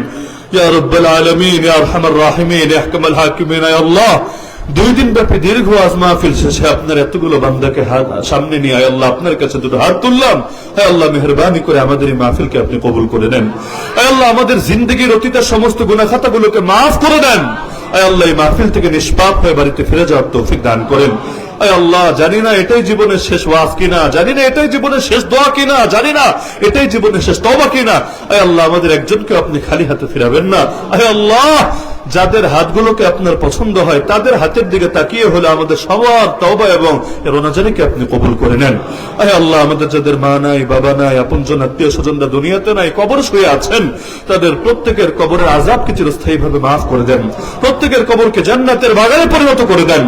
আয় আল্লাহ, আমাদের যে মুরব্বীরা এখনো জীবিত আছেন তাদের সবাইকে নেক হায়াত দান করেন। আয় আল্লাহ, অনেকে অসুস্থ, অনেকের আপনজনরা অসুস্থ, আয় আল্লাহ সবাইকে শিফায়ে কামিল আজল নসিব করেন। আয় আল্লাহ, অনেকে ব্যক্তিগতভাবে দোয়া চেয়েছেন, বিভিন্ন রোগ ব্যাধিতে আক্রান্ত আছেন। এক ভাই নিজের বাচ্চাকে নিয়ে বড় পেরেশানিতে আছেন। আয় আল্লাহ, সমস্ত বান্দাদের শিফা তো আপনার হাতে, আপনি শুধু কোন বললেই তো সঙ্গে সঙ্গে সেটা বাস্তবায়িত হয়ে যায়। আয় আল্লাহ, রোগ ব্যাধি আপনার পরীক্ষা, শিফা আপনার একটা পরীক্ষা। আয় আল্লাহ, এই রোগ ব্যাধির নিয়ামতকে শিফার নিয়ামত দ্বারা আপনি বদলে দেন। আয় আল্লাহ, আমরা দুর্বল, আমরা অসহায়, যতদিন দুনিয়াতে আছি আয় আল্লাহ সুস্থভাবে যাতে আপনার ইবাদত বন্দেগী করে করে যেতে পারি সেই তৌফিক দান করেন। আয় আল্লাহ, আপনি ছাড়া জীবনে আর কারো সামনে যাতে হাত পাততে না হয়, আর কারো সামনে মাথা নত করতে না হয় সেই তৌফিক দান করেন। আয় আল্লাহ, প্রত্যেকের হালাল রুজি রোজগারে বরকত দান করেন, হারাম থেকে বিরত থাকার তৌফিক দান করেন। হে আল্লাহ, যারা বেকার আছে, চাকরি বাকরির ভালো ব্যবস্থা নাই, হালাল কর্মসংস্থানের উত্তম ব্যবস্থা নেই, তাদের জন্য হালাল রুজি রোজগারের উত্তম ব্যবস্থা আপনি করে দেন। আয় আল্লাহ, যে যে পেরেশানিতে আছে সকলের পেরেশানিকে আপনি দূর করে দেন। আয় আল্লাহ, প্রত্যেকের পরিবারে সুখ শান্তি নসিব করেন। আয় আল্লাহ, আমাদের সবাইকে বারবার বারবার মক্কা মদিনার মেহমান হিসেবে কবুল করেন। আয় আল্লাহ, দিলে তো বড় স্বপ্ন, বারবার আপনার ঘর নিজেদের চোখে দেখব, নবীজির রওজার সামনে গিয়ে দিল খুলে মন খুলে আসসালাতু ওয়াসসালামু আলাইকা ইয়া রাসূলুল্লাহ বলে সালাত এবং সালাম পেশ করব। আয় আল্লাহ, সামর্থ্য নাই বলে হয়তো পাচ্ছি না, কিন্তু আপনার তো সামর্থ্যের ভান্ডারে কোনো কমতি নাই। আয় আল্লাহ, আমাদের সামর্থ্যের দিকে না তাকিয়ে আমাদের দিলের মহব্বতের দিকে তাকিয়ে আয় আল্লাহ বারবার বারবার আমাদেরকে হজ উমরা কবুল, হজ উমরা করার তৌফিক দান করেন। আয় আল্লাহ, কত মানুষ যাদের কোনো সামর্থ্য নাই, কিন্তু মহাব্বতের ছেলে আপনি তাদেরকে নবীর দেশে বারবার যাওয়ার, নবীর দেশে শেষ বিদায়ের পর শায়িত হওয়ার তৌফিক দিয়েছেন। আয় আল্লাহ, আমাদেরকে ওই তৌফিকটুকু আপনি দান করেন। আয় আল্লাহ, স্বপ্ন যোগে নবীকে দেখে নিজেদের দিল আর চোখকে শীতল করার তৌফিক দান করেন। আয় আল্লাহ, নবীজির সুন্নাহর রঙে নিজেদেরকে যাতে রঙিন করতে পারি, নিজেদের পরিবার, সমাজ, রাষ্ট্রকে রঙিন করতে পারি, সেই তৌফিক আমাদের সবাইকে দান করেন। আয় আল্লাহ, অনেকগুলো যুবক দুনিয়ার সব পেরেশানি রেখে আপনার দ্বীন আর মহাব্বতে কোরআনের মাহফিলের আয়োজন 10টা বছর ধরে করে যাচ্ছে। আয় আল্লাহ, প্রতিটা যুবককে আপনি কবুল করে নেন। আয় আল্লাহ, তাদেরকে জামানের ওমর, জামানের হামজা, জামানের খালেদ হিসাবে কবুল করে নেন। আয় আল্লাহ, যাদের বড় অংশ আলেমও না, দ্বীনের, আয় আল্লাহ, তারা ট্র্যাডিশনাল আলেম হয়েছে এমনও না, তারপর আল্লাহ তাদের দিলে বড় মহাব্বত, ইসলামের জন্য কিছু করবে, আপনার নবীর আদর্শটাকে দুনিয়াতে সমুন্নত করবে। আয় আল্লাহ, তাদের এই দিলের দিকে তাকিয়ে আপনি তাদেরকে জামানার শ্রেষ্ঠ বুজুর্গ হিসাবে কবুল করে নেন। আপনার ওলির খাতায় তাদেরকে নাম লেখায় দেন। তাদের ব্যক্তিগত আমলেও যে ত্রুটিগুলো আছে সেই ত্রুটিগুলোকে দূর করে দেন। তাদেরকে 5 ওয়াক্ত নামাজ জামাতের সঙ্গে আদায়ের তৌফিক দান করেন। আয় আল্লাহ, আমরা এখানে যারা আছি সবাই হেদায়েতের ভিখারি। আয় আল্লাহ, হেদায়েতের মুফতাজ সবাই আপনার কাছে হেদায়েত ভিক্ষা চাচ্ছি। আয় আল্লাহ, হেদায়েত দেন, হেদায়েত দেন, হেদায়েত দেন। আয় আল্লাহ, মৃত্যু পর্যন্ত সেই হেদায়েতের উপর অটল থাকার তৌফিক দেন। আয় আল্লাহ, মৃত্যুর সময় কালেমা পড়তে পড়তে শেষ নিঃশ্বাস ত্যাগ করার তৌফিক দেন। আয় আল্লাহ, ফিতনার জামানা, ঈমান চোর ঢুকে গেছে সমাজের, পড়তে পড়তে সব চোরদের হাত থেকে ঈমানটুকু হেফাজত করার তৌফিক দান করেন। আয় আল্লাহ, প্রত্যেকের কবরকে প্রশস্ত আর আলোকিত বানিয়ে দিয়েন। আয় আল্লাহ, কিয়ামতের দিন দয়া করে মায়া করে ডান হাতে আমলনামা দিয়েন। আয় আল্লাহ, মিজান নেকের পাল্লা ভারী করে দিয়েন। আয় আল্লাহ, নবীজির হাতে হাউজে কাউসারের পানি পান করার তৌফিক দিয়েন। আয় আল্লাহ, আরশে আজিমের নিচে একটুখানি ছায়া দিয়েন। আয় আল্লাহ, পুলসিরাতের পোল বিজলের গতিতে পার হওয়ার তৌফিক দিয়েন। আয় আল্লাহ, আপনি হিসাব চাইলে পারবো না হিসাব দিতে। আয় আল্লাহ, বিনা হিসাবে জান্নাতে যাওয়ার তৌফিক দান করেন। আয় আল্লাহ, আমলে তো অনেক ত্রুটি, কিন্তু আপনি তো আপনার হাবিব তো জানিয়েছে চাইলে বড়টাই চাইতে। আল্লাহ, আমরা আপনার কাছে জান্নাতুল ফেরদাউসে চাচ্ছি। হে আল্লাহ, সেই জান্নাতুল ফেরদাউসে আমাদের সবাইকে মিলিত হওয়ার তৌফিক দান করেন। হে আল্লাহ, যেভাবে চাওয়া দরকার সেভাবেও চাইতে পারি না, যেভাবে বলা দরকার সেভাবেও বলতে পারি না। হে আল্লাহ, মুখে যা বলেছি তাও জানেন, প্রত্যেকের দিলে যা আছে তাও জানেন। হে আল্লাহ, আপনি আমাদের প্রত্যেকের দিলের নেক মাকাসিদ গুলোকে পূরণ করে নেন। হে আল্লাহ, 10তম মাহফিল এটা। আল্লাহ, এই মাহফিলের সিলসিলা যাতে কিয়ামত তক কায়েম এবং দায়েম থাকে। আয় আল্লাহ, প্রজন্মের পর প্রজন্ম যাতে এই কোরআনের বাগানকে নিয়মিত সাজাতে পারে সেই তৌফিক আপনি দান করেন। এলাকায় মুসলমানদের যত দলাদলি আছে, যত ভাগাভাগি, যত গ্রুপিং, সব খতম করে দ্বীনের তরে, নবীর তরে, আপনার তরে, কোরআনের তরে, শরীয়তের তরে আমাদেরকে ঐক্যবদ্ধ হওয়ার তৌফিক দান করেন। আয় আল্লাহ, এমনি হিন্দুত্ববাদীর এই দেশটাকে ধ্বংস করতে চায়। আয় আল্লাহ, পশ্চিমারও এই দেশটার মধ্যে নিজেদের আদর্শ জিন্দা করতে চায়। আয় আল্লাহ, আমরা এই দেশটাকে এক টুকরা সোনার মদিনা বানাতে চাই। আয় আল্লাহ, সব ভেদাভেদ ভুলে আপনার নবীর রঙে যাতে এই দেশটাকে রঙিন করতে পারি, আবারও শাহজালালের আদর্শকে জিন্দা করতে পারি, সেই তৌফিক আমাদের সবাইকে আপনি দান করেন। আয় আল্লাহ, বিশেষ করে আমাদের দিলগুলোকে এক এবং নেক বানিয়ে দেন। সব হিংসা বিদ্বেষ ভুলে আয় আল্লাহ, আমাদেরকে ঐক্যবদ্ধ হওয়ার তৌফিক দান করেন। সুবহান রাব্বিকা রাব্বিল ইজ্জাতি আম্মা ইয়াসিফুন। আয় আল্লাহ, এই মাহফিলের জন্য যারা দান সদকা করেছে, যারা শিরনের আয়োজন করেছে, যে যেভাবে খেদমত করেছে, প্রত্যেকের খেদমত গুলোকে কবুল করে নেন। আয় আল্লাহ, ত্রুটি বিচ্যুতি মাফ করে এই খেদমত গুলোকে আখিরাতের নাজাতের জরিয়া বানিয়ে দেন। আগামীতেও যত বান্দাই মাহফিলের খেদমতে শরীক থাকবে প্রত্যেকের নাম জান্নাতুল ফেরদাউসের লিস্টে অন্তর্ভুক্ত করে নেন। আগামী বছর আরো বিশাল করে, আরো সুন্দরভাবে এই কোরআনের মাহফিলের আয়োজন সম্পন্ন করার তৌফিক দান করেন। রব্বানা তাকাব্বাল মিন্না ইন্নাকা আনতাস সামিউল আলিম ওয়া তুব আলাইনা ইয়া মাওলানা ইন্নাকা আনতাত তাওয়াবুর রহিম। ওয়া সাল্লাল্লাহু তাআলা আলা খাইরি খালকিহি ওয়া নূরি আরশিহি সাইয়্যিদিনা ওয়া আওলানা মাওলানা মুহাম্মদ ওয়া আলা আহলি বাইতিহি ওয়া আসহাবিহি আজমাইন ওয়ারহামনা মাআহুম বিরহমাতিকা ইয়া আরহামার রাহিমিন।